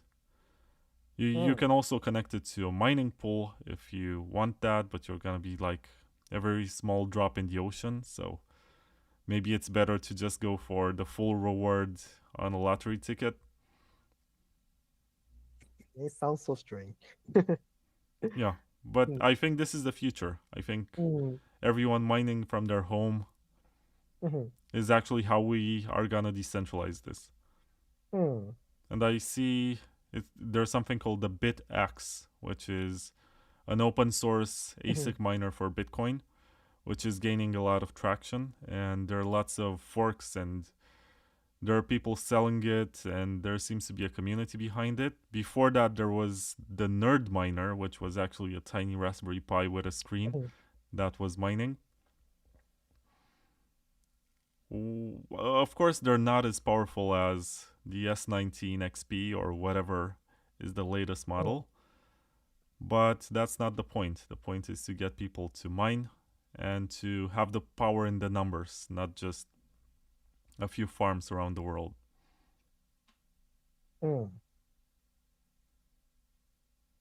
Maybe they're gonna make one for Zcash too. I'll be the first person to buy it. So mining from home. Right now, Zcash hash rate is kind of high enough not to be mined from home. Is that correct? Yeah, but once again, this is about lottery tickets. It's not about industrial scale. It's not about trying to rationalize the electricity costs. It's just a hobby. Like, there are people who keep their computers online. I used to do this too when I was a teenager, playing MMORPGs. And I was using some sort of macros, like mouse clickers, that was making my character do something overnight or something like this to train a skill or whatever. And I was leaving it open just to train my video game character. So I suppose there are far worse ways. Or I remember when I had my Nintendo that had no saving option, I would leave that on overnight because I had no saving feature and I wanted to continue the next day. Like, how is that different to have a home miner? Something that you keep online and is not very energy intensive, is not very heat generating, and is also not noisy, but it's something. It's like your personal contribution to the network. Maybe it's like 0.0000001% to get the lottery, right? I think it's much lower than that. Yeah. But it's actually, it might be possible that it's more kind of better bet than actual lotteries. Yeah, it might be. Yeah, maybe. Yeah, it's better than But then again, a lottery what ticket lottery. is cheaper and Yeah, more easily accessible. You just go to yeah, the shop in yeah, the corner, you buy a ticket. yeah. It's a trade-off, right? Yeah, it's Yeah. harder to get this kind of miner, but you also have better chances than the lottery ticket. Hmm. And the reward is also potentially bigger. Yeah. Yeah. If you wanna, yeah, if you like mining, yeah, please join privacy mining of ours. Yeah, this is also non KYC coins that you're getting, supposedly. Yeah, no KYC. And actually, it's just shamefully we have AML, but no KYC. Interesting. So, how does that work?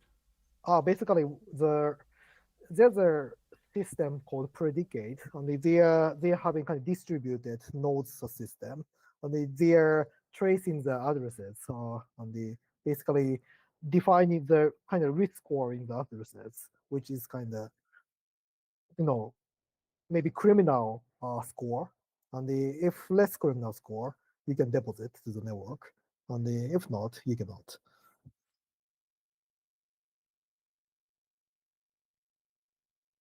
Yeah,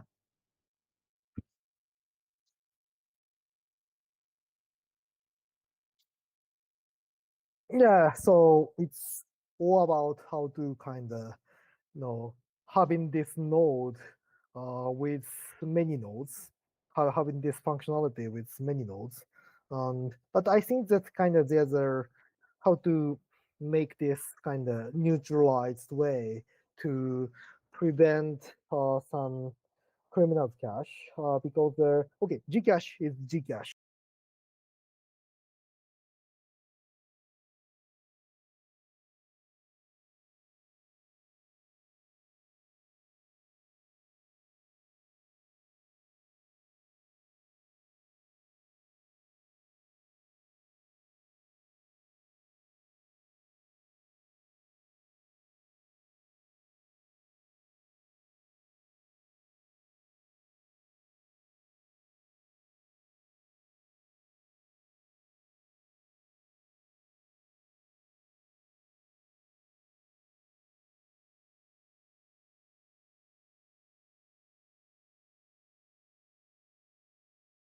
As well. The samurai warrior people got the other problems in US as well, and the thing that yeah, there's a difference, and yeah, how to make Ether private, how to make Ether privacy coin. It's we need to provide the actual solution to that, and we are struggling and manage to make this. This is the first answer we made. The distributed chain tracers to decide which to deposit. And shamefully, I asked Vitalik to deposit, and the Vitalik deposited, but not from his main wallet. And his main wallet got rejected by this kind of AML system, and this happened actually. So yeah, I admit that your point, kind of, your perspective, it's not the perfect way to kind of make this solution, but yeah, to make Ether private coin for this kind of maybe 2 or 3 years, we need the system, and we need to upgrade our system to eliminate this point. But yeah, for now, we need that.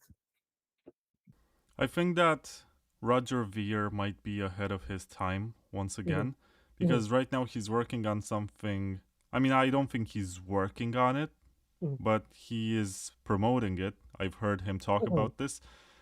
Confidential layer in Xano. Basically, you can take your BTC and ETH mhm, and bridge it onto a privacy blockchain called Xano, which is mhm, basically a crypto node fork, mhm, code based fork.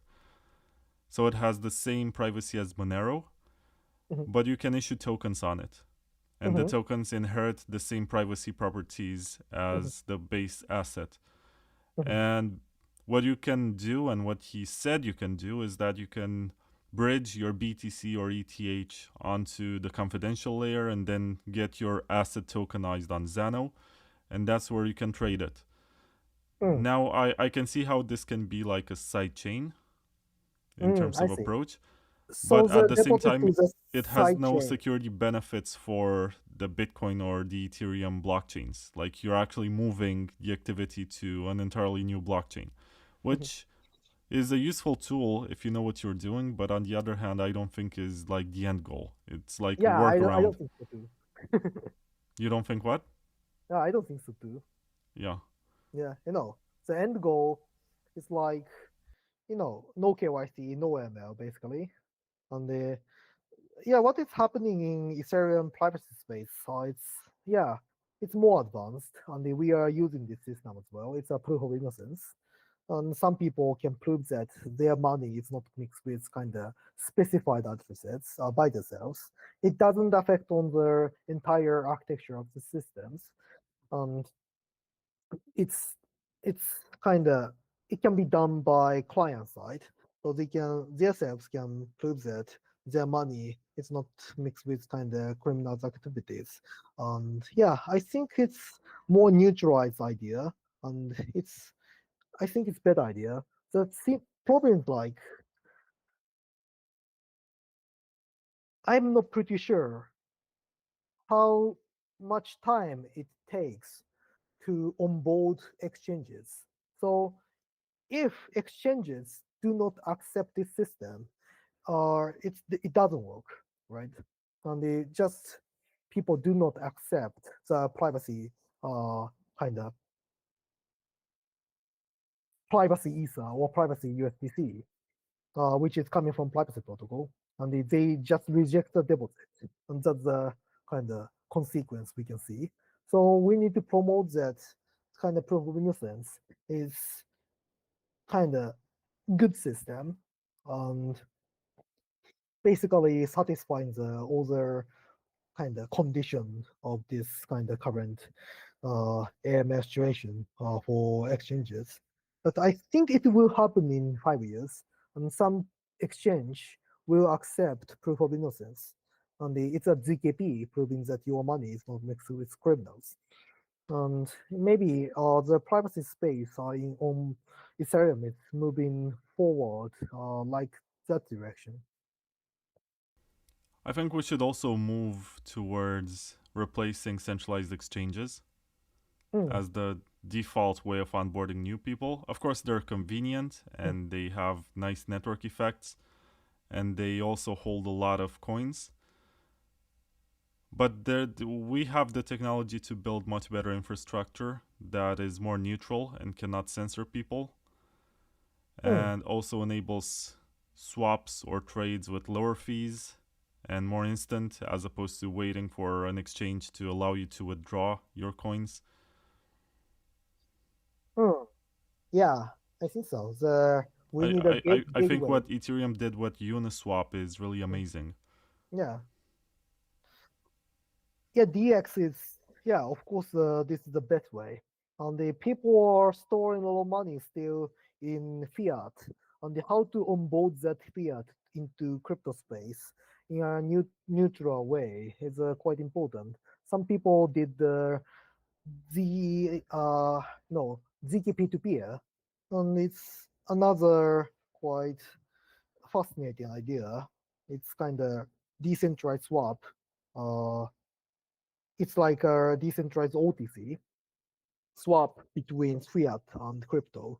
And maybe we need to endorse that kind of system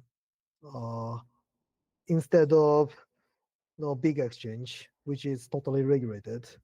And it might be possible. I think centralized exchanges are just convenient right now, but they became very powerful, for example, when they became large stakers in Ethereum. I think this gives them a lot of political power over systems, and they also hold a lot of Bitcoin. So, but what do you think about the narrative of Zcash? Zcash has a more listing on exchanges, and the Monero doesn't. So Zcash is more convenient. So this is the current situation on privacy points, right? Well, I'm not sure if it's that much different because I'm gonna actually speak from data right now. So Zcash is listed on Binance, which Monero is not anymore, and Coinbase, which Monero never was. And what else is here? Gemini, but it's very small. Like 30% of the volume for Zcash today comes from Binance, and 10% comes from Coinbase. So there are all of these small exchanges that take up the rest. And where I'm getting right now, look, Kraken has Zcash, but it also has Monero. 4% of the trades happen on it. So let me get to Monero, and I'm also gonna point out that they do have a bunch of exchanges that listed. So XMR is listed on KuCoin. This one has surprisingly 53.44% of all trades. Is listed on Kraken, which has 1.84% of trades. Actually has more because it has two pairs, one for USDT and one for USD. Is listed on, I think I've already said MEXC. Bitfinex. So Bitfinex has free trading pairs for Monero. Still there. BTSC, Poloniex. So all of these support Monero. Poloniex. I see. Yeah, it's still around, believe it or not. It's still here. Yeah, cool. So there are some centralized exchanges which are big, like Kraken and Bitfinex and MEXC. Is that MEXC or MEXC? I don't know. MEXC. I whole like the way. So I understand that this narrative is very convenient, that big exchanges don't support Monero, but it's still on two of the biggest at least, like Bitfinex and Kraken. So sounds fair enough. I'm actually curious if you look at exchanges, which ones are the biggest right now. So Kraken is number 7 in terms of 24-hour volume. MEXC is number 9. And which one was the other one? Poloniex. And Poloniex, Bitfinex. Let's see Bitfinex, where this one is. Well, it's quite low. I was thinking it's much bigger. Non-KYC.io is actually higher in terms of volume than... How is this possible? Okay, Bitfinex is number 65 in terms of ranking. Oh, really? Yeah. Time has changed. But once again, Zcash is on Gemini, which I think is even lower. No, it's number 16. And Coinbase, which is top 10, I think. Yeah, it's the 4th. And Binance, which is the biggest. Yeah. Oh, and the difference is huge. Like Binance had $22 billion in volume over the last 24 hours. And the second one is Gate. It had $3 billion. Like the difference is immense. I had no idea they're so big. Mostly because I never used it. Yeah. But yeah, you have both of them on exchanges, so it's not like there's a roadblock involved. And if it's not supported in your country, I think some people get Monero by buying Litecoin and withdrawing it to Cake Wallet, and then they do a swap from LTC to XMR in Cake Wallet. I think that's how a lot of US citizens are buying Monero. I see. Well, why not kinda Flashshift? Which one? Flashshift. Flashshift? Yeah, Flashshift. Never heard of it. Yeah, you know, actually many ways to get Monero, but maybe investment-wise it's a bit difficult because the volume is a bit limited. Flashshift. I see that it's an ability in Metroid Dread, which is a Nintendo video game. What's that? Flashshift, but Yeah. the one that you mentioned is Flashshift. No, Flashshift. No. Yeah. Yeah, Flash SH is combining shift. FLSHIFT.app seems to be the one. So. Yeah. Okay, let's see. Oh, so it looks like Uniswap. You pick your pair. Do they have XMR? Yeah, they have it. Do they have Zcash? I saw so. Yeah. But do they support shielded Zcash? That's the other question. I don't know. So most of people I remember that instead of that I used Nia's intent to get Zcash. Yeah, that one I think is the most liquid and part of the reason why Zcash price went up. It's listed there, and they have this very nice wallet which is called Zashi, which basically has a feature swap ZEC with near intents right here in the menu. Oh, yeah, I have that. So a lot of people use it for this. Zashi. I think Zashi is like a masterclass in how you should build a user experience for a wallet. Yeah. Because it doesn't have a lot of buttons, but whatever is there is very useful. You have receive, send, pay. Pay is very powerful because you can pay in any other coin from Zcash, and there's going to be a swap in the background. It's called CrossPay, actually. And then they have pay with Flexa, swap with near intents, connect to hardware wallet. And they also have one for buy ZEC with Coinbase, which seems to not be available in my country. Where's your country? My country is in Eastern Europe. Romania. Yeah. Have you ever been here? Oh, I never been there. I went to Ukraine last year, this year and last year. So yeah, maybe I could have a time to go there. I'm actually planning to do a conference next year around Halloween in Romania. Romania, cool. And I think the concept, like the final one to which we agreed, is privacy vampires. Oh. And it's gonna be like an event where you put on a vampire cloak. And we're all gonna be dressed the same. And it's gonna be like a council of vampires discussing matters of privacy. So wearing months. You mean which month? Yeah, month like a wizard. Oh, mant, you call it? Yeah, cape, mant. Yeah, like not like a wizard, like a vampire, like Count Dracula from the movies. Yeah, vampire. I don't. What's the difference, Dracula and vampire? Difference between what? A vampire and Dracula. Dracula? Yeah. I think Dracula is the most famous vampire story. Oh, I see. It's because of the history of Romania, which had this character named Vlad Dracul, and also the story that was written by Bram Stoker in the 19th century, which is called Dracula. I think it's actually called the Castle from the Carpathians, Chateau de Carpa.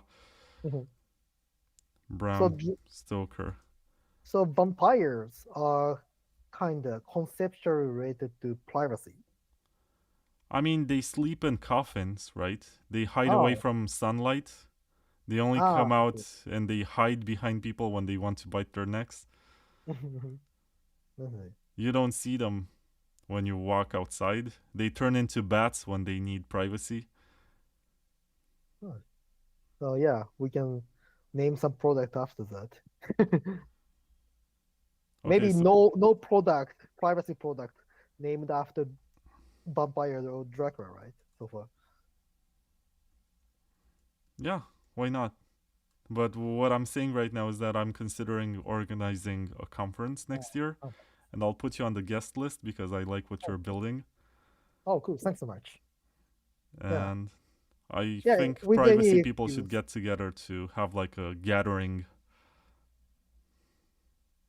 which is not gonna be so private if I start selling tickets or something. But yeah, Yeah, it's a difficult kind of perspective. It's like making a privacy kind of conference or making a privacy meetup. How much privacy do we need for that? It's always kind of maybe repeatedly, frequently asked question in my opinion. And basically, if people gather with sunglasses and hats, it's too outstanding. And and if we show up with our faces, it seems like we don't have privacy, even if it's a privacy conference. So some people might say that it's contradicting, and it's a difficult perspective to make a privacy conference. yeah. But if you show up for the conference on Halloween, there's nothing weird about wearing a mask or a Yeah. cape or being dressed up or having makeup on your face. Yeah, it's true. Like you're expected to go to some kind of party, and it is like all Yeah, conferences are parties essentially. good. Yeah, I'm super looking forward to going there. With any excuse, I want to go your favorite place in your country, and yeah, Yeah, and maybe one day I'll also come to Japan. I'm such a weeb sometimes. I have a Seiko watch. I drive a Japanese car. I play Nintendo games. I watch anime sometimes, sometimes. and I listen to city pop, which is Mm. this genre from the Oh, 1980s. it's surprising that the city pop in 1980s are quite popular in Western countries, and I didn't expect that.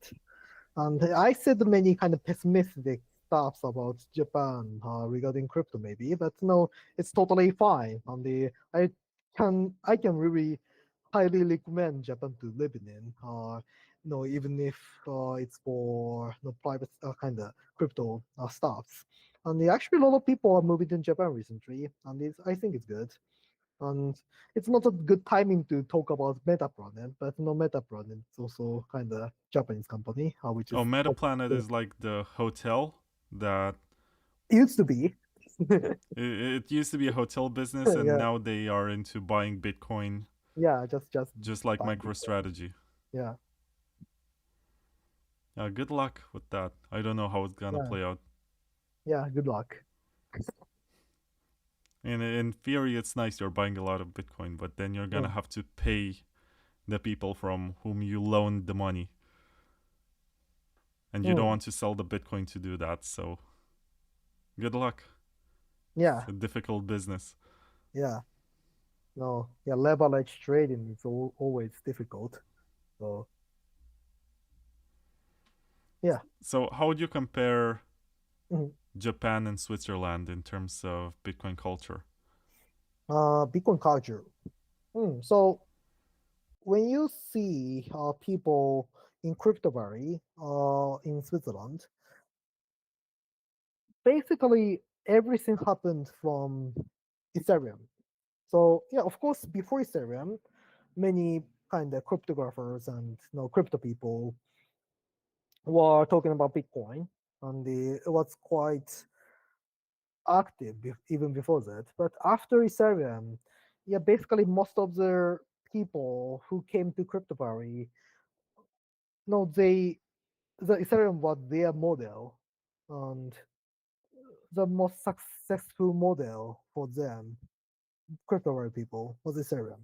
So it's heavily in kind of influenced by Ethereum, of course.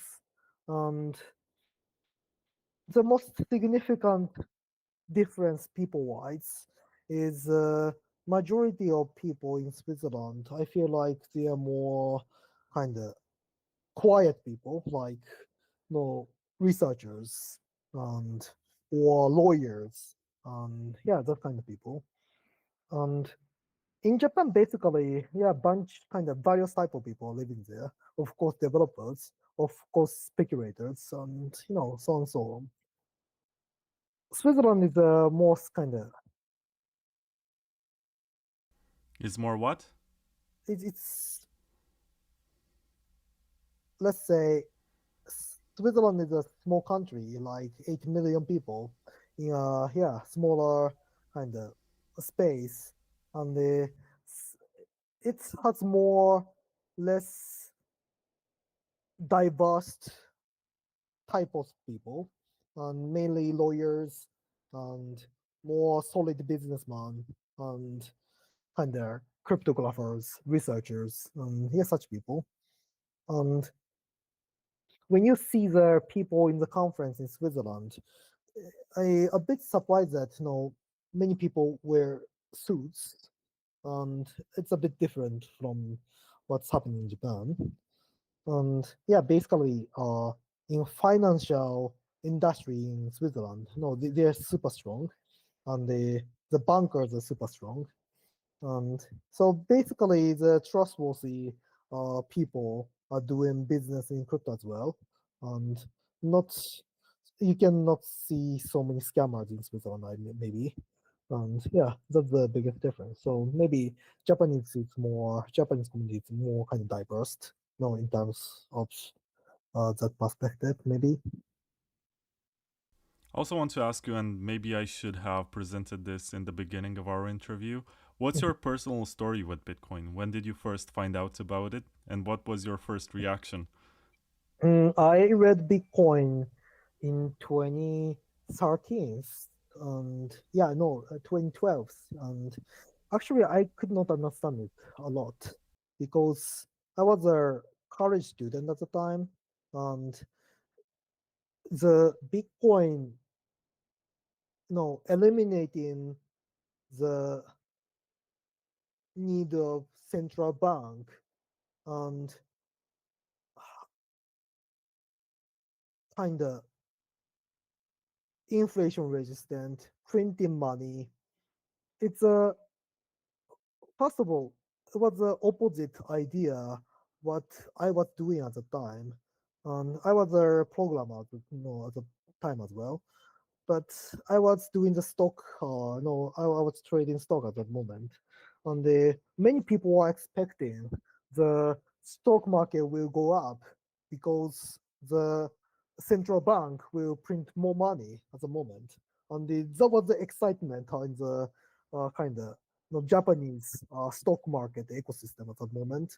Bitcoin was totally opposite, right? And basically the printing money and the relaxing their financial situation, that kind of stuff should be hedged by Bitcoin.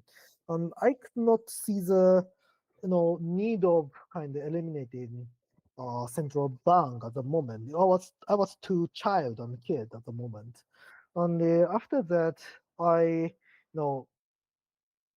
first code I was writing was RSA related, cryptography related stuff. And I became security engineer, and then I got interested by Ethereum, and I started learning Ethereum, and I understood Ethereum very well. Then I could understand Bitcoin after that. So the first cryptocurrency I understood was Ethereum, not Bitcoin. And so what's kind of foolish of me, I could not understand Bitcoin for the first moment. Yeah, that's actually very funny because I say a lot during my podcast that there are people who came to Ethereum before they came to Bitcoin, Mhm. and they understood Ethereum first, and they say, well, that's not true. It's impossible because Bitcoin is for people who care about sound money and libertarians and gold bugs who want to search for something more interesting. And the Ethereum people only care about tokens and trying to create all of these protocols to trade tokens and shitcoins and whatever. But I can relate to that. I was also a university student when I read about Bitcoin the first time. And I think I also did not understand it to the point that I thought it was a stupid idea. And Mm. I think this was 2013. I was 21 years old at the time. And I was like, well, this is about banking the unbanked. I have a bank account, so why do I need this? It's kind of silly that you should have internet money. But I didn't get all the aspects of it, like the fact that it's impossible to censor and that it gives you actual freedom and that there's actually a limited supply and there can be an upside to it. I didn't care too much at the time. But I kept following it over the years and eventually I got there. And I also had my Ethereum moment when I was thinking that it makes a lot of sense. I was watching the TV show Silicon Valley, where I think in 2016 or 2017 they had an episode with the main character who was talking about inventing a new decentralized internet that you can run from your phone or from your computer and you don't need servers anymore. And when I discovered Ethereum, it was talking about building decentralized applications. And I was thinking, okay, this is it. This is what I've been searching for. This is the interesting stuff. And of course, CryptoKitties happened a few months later, and I had to reconsider my assumptions. But yeah, I think there's a lot of merit. In some ways, I think sometimes that Ethereum is the anti Bitcoin because it has a different structure and also different motivations.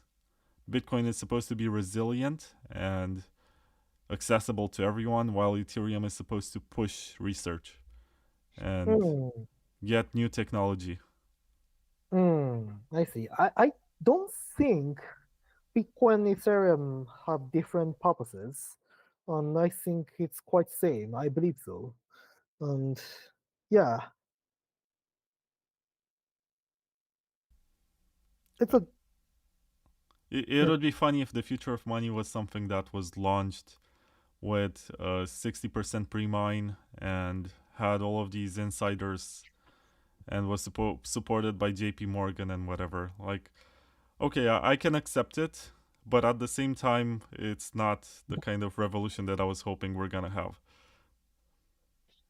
yeah. I think that's the distribution. Yeah, it matters a lot, and at the same time, it it took enough time to kind of distribute that kind of you know allocation or kind of possession of ether to many people, and it's so many people sold that in early days because Ethereum thought to be a fake in the early days, and people did a lot of kind of mistake, and it's totally mixed up. I think that, and they did a kind of correct path in terms of introducing POW before making POS.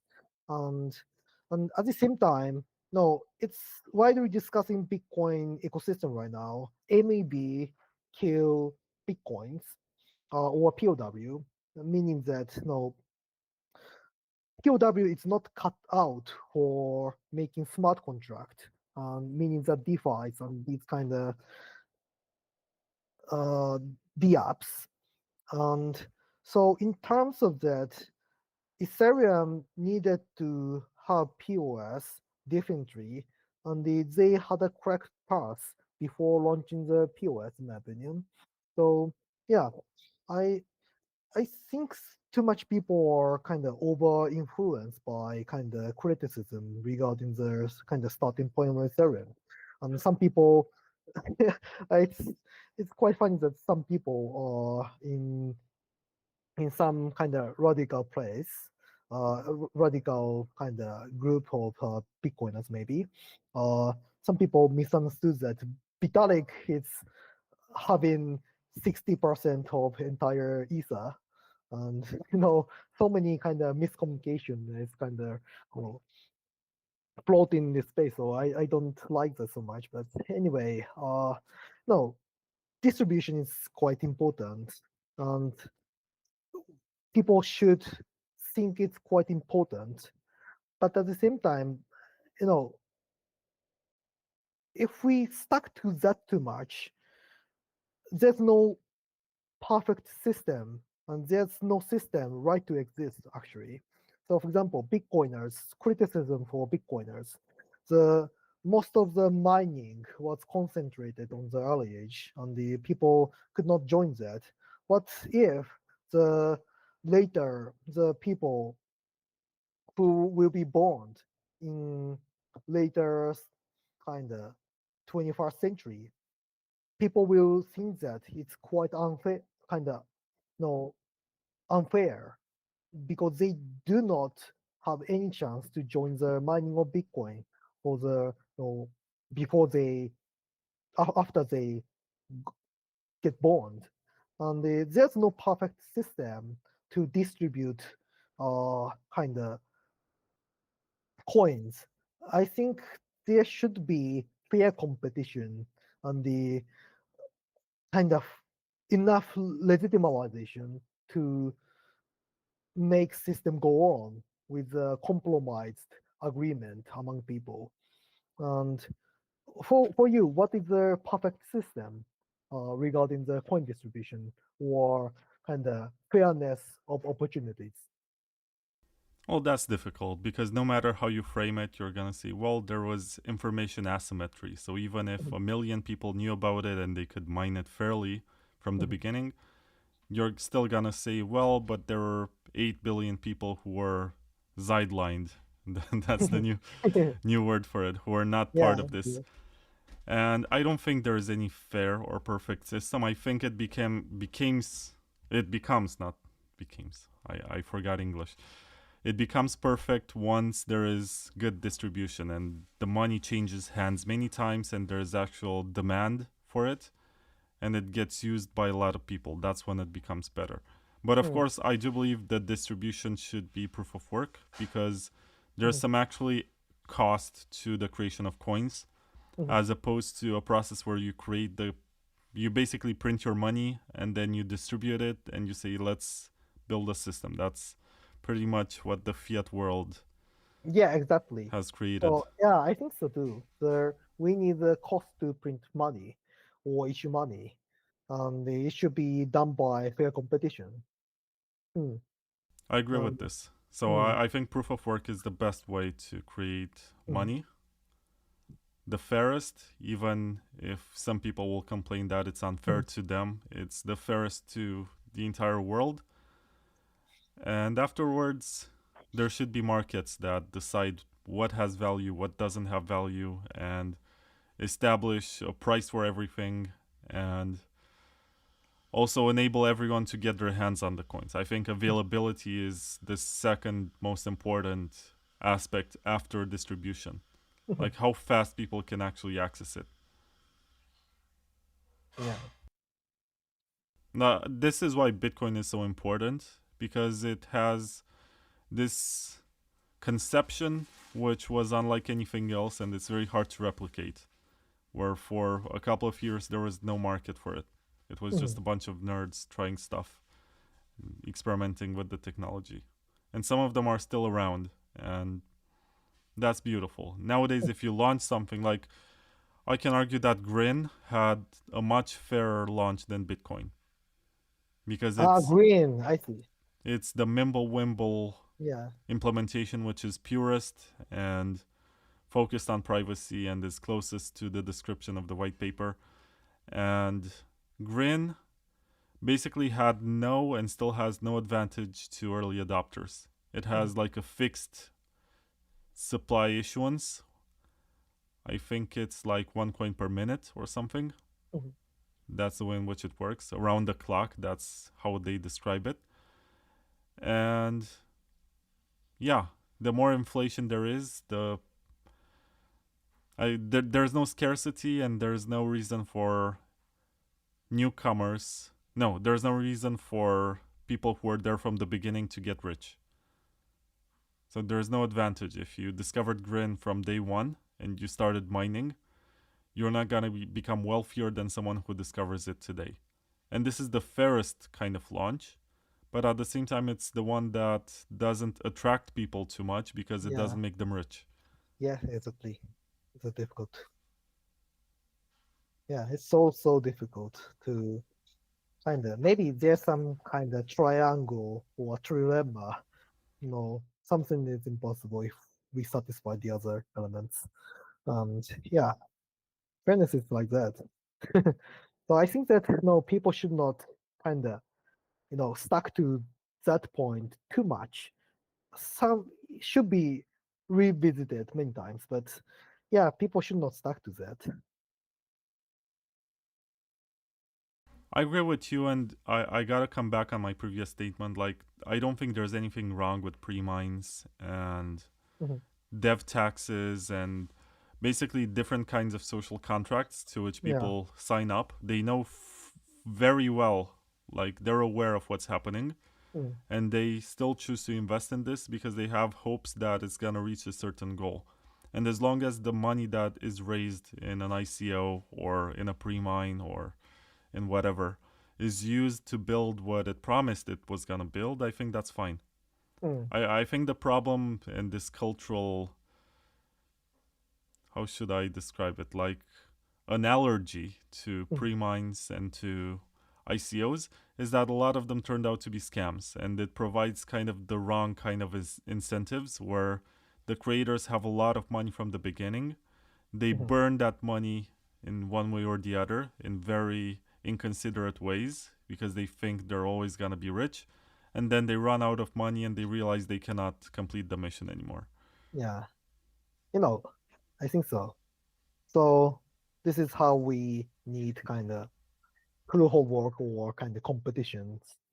Spreadsheet, it's like, basically, yeah, coins should come from competition, not kind of friendship, right? And yeah, the fair competition can make kind of cut in this point. And the spreadsheet coin is like, yeah, I admit that sometimes it needs that, and because most of the projects are based on the legal contract to launch the project, so I don't kind of attack them too much. But yeah, I don't like spreadsheet.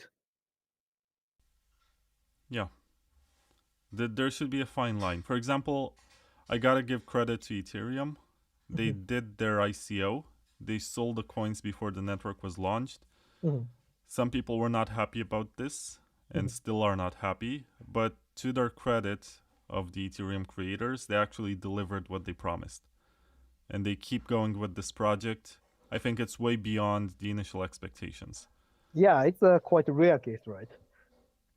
A lot of people. So if you look back, and I said this to Vitalik too when he was on the show, and I interviewed him back in May. If you look back at the various competitors to Ethereum, there was Mastercoin, there was NXT, which seemed much more professional. There was Counterparty on Bitcoin, which already had users. Mhm. The odds for Ethereum to succeed with just a bunch of young people wanting to build stuff were very small. Mhm. They did not have the best kind of launch. They did not have most of the community on their side, but somehow they managed to get very smart people working for Ethereum. And that's how they took off and got to this point where they established Ethereum as the number two after Bitcoin. Mhm. Because it wasn't always the case. The origins, maybe it seems corporate. Maybe if you look at it in retrospect, you're going to be like, yeah, but with this kind of financing, of course they succeeded. But Mhm. there are other projects that also had the financing and they did not get to this point. And then there was the entire class of Ethereum killers that emerged in 2017 and kept going Yeah. from what was the Chinese one?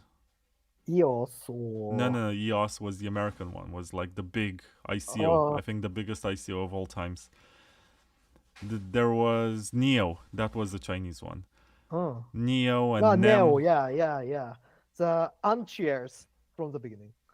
exactly. Yeah. And what else was there for Ethereum? Polkadot, which was actually Yeah. started by one of the co founders, and Cardano. Yeah, Cardano, yeah. And they're still around, but at the same time, they never got to the same level. And they will probably never get the same number of users. But it's amazing that there was so much competition for it. And unlike Bitcoin, there were fewer reasons to actually say, well, let's stick to Ethereum because Hmm. there was something interesting about all of these chains, but somehow it retained its supremacy. and it became the most popular platform for smart contracts. Even after it had 4 years ago $100 fees and situations that basically were contradicting the initial purpose. Yeah, I think that these competitors like Polkadot and EOS and Cardano made Ethereum very decentralized in terms of the possession of assets. Many people sold their Ether because the other competitors might be kind of superior or something like that. And actually, it was a good path, and it's really good to have many competitors for Ethereum. And otherwise, no, the fast related people remaining Ether forever, kind of holding all the Ether from the beginning to the end, right? So I think was good. I think Zcash also has a similar story in the sense that it had this 20% what they call dev tax. The miners were giving 20% of their rewards to the development fund of the project. And to their credit, they actually built much more than they promised. Like the kind of stuff that they're doing right now goes way beyond the initial design of the Zero Cash protocol. And they keep going and they sold most of it. So it's on the market, other people bought it. It becomes very dynamic after a while. In the first few years, you can argue yes, but the developers have most of it. I don't think that's the case anymore. Yeah, dev tax. Yeah, a bit controversial, right? When I proposed that,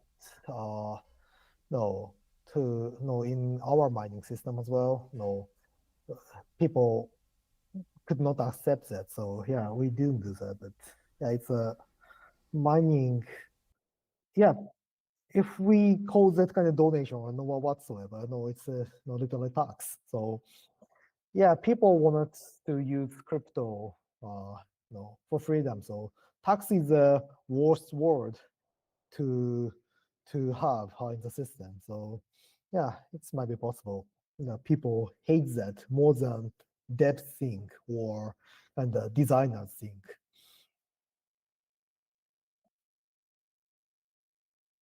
Yeah, so once again, I don't have an issue with them as long as they do what they promise.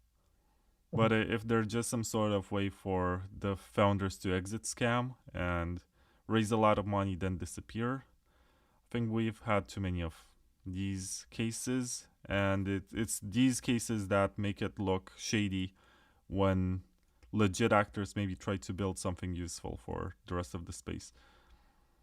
And once again, I want to go back to my Linux metaphor because everything that gets built can be used by another project. I don't think there's anything that's useless. Like any kind of experimentation is good. And even if you can argue that it's so bad and it's so useless and it's such a scam, it's something that keeps the regulators and the governments busy. So that one has a use case also.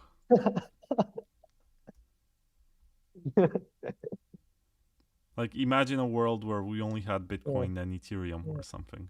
Yeah, they raise tax rate to deal with that, right? Yeah. Okay, cool. So funny. So Brad, so thanks for inviting me. Thank you for joining, Leona. How can people follow you? I know you have a large following in Japan. I don't think my audience is from Japan. Oh yeah, it's so please follow my Twitter account. It's Hioki Leona's one. It's an English version. So basically, Japanese account is for Japanese. So yeah, if you're an English speaker, I highly recommend follow my one. And also please follow INTMAX IO account. And we will have many kind of announcement from here because we will publish ZERC20, which is totally kind of cross rollup, privacy preserving transfer. It will be great. So please follow that as well. So thanks for listening to me, and I really appreciate this. opportunity to talk with you, and also talk in front of many kind of privacy advocates, which is totally sharing the same mindset together. Yeah, well, we've had more than 1,000 viewers on the live stream, and I want to thank them all. And also thanks to you, Leona, for joining, and thanks to the sponsors for making this possible. Once again, Bitcoin.com News, Nuance.com, Sideshift.ai, and Layer 2 Labs. Thank you very much. I'll see you in the next one, and I hope I'll get you, Leona, to the privacy conference. Cool, perfect. I will be the doctor. Bye. Bye. Sayonara. Sayonara. Bye.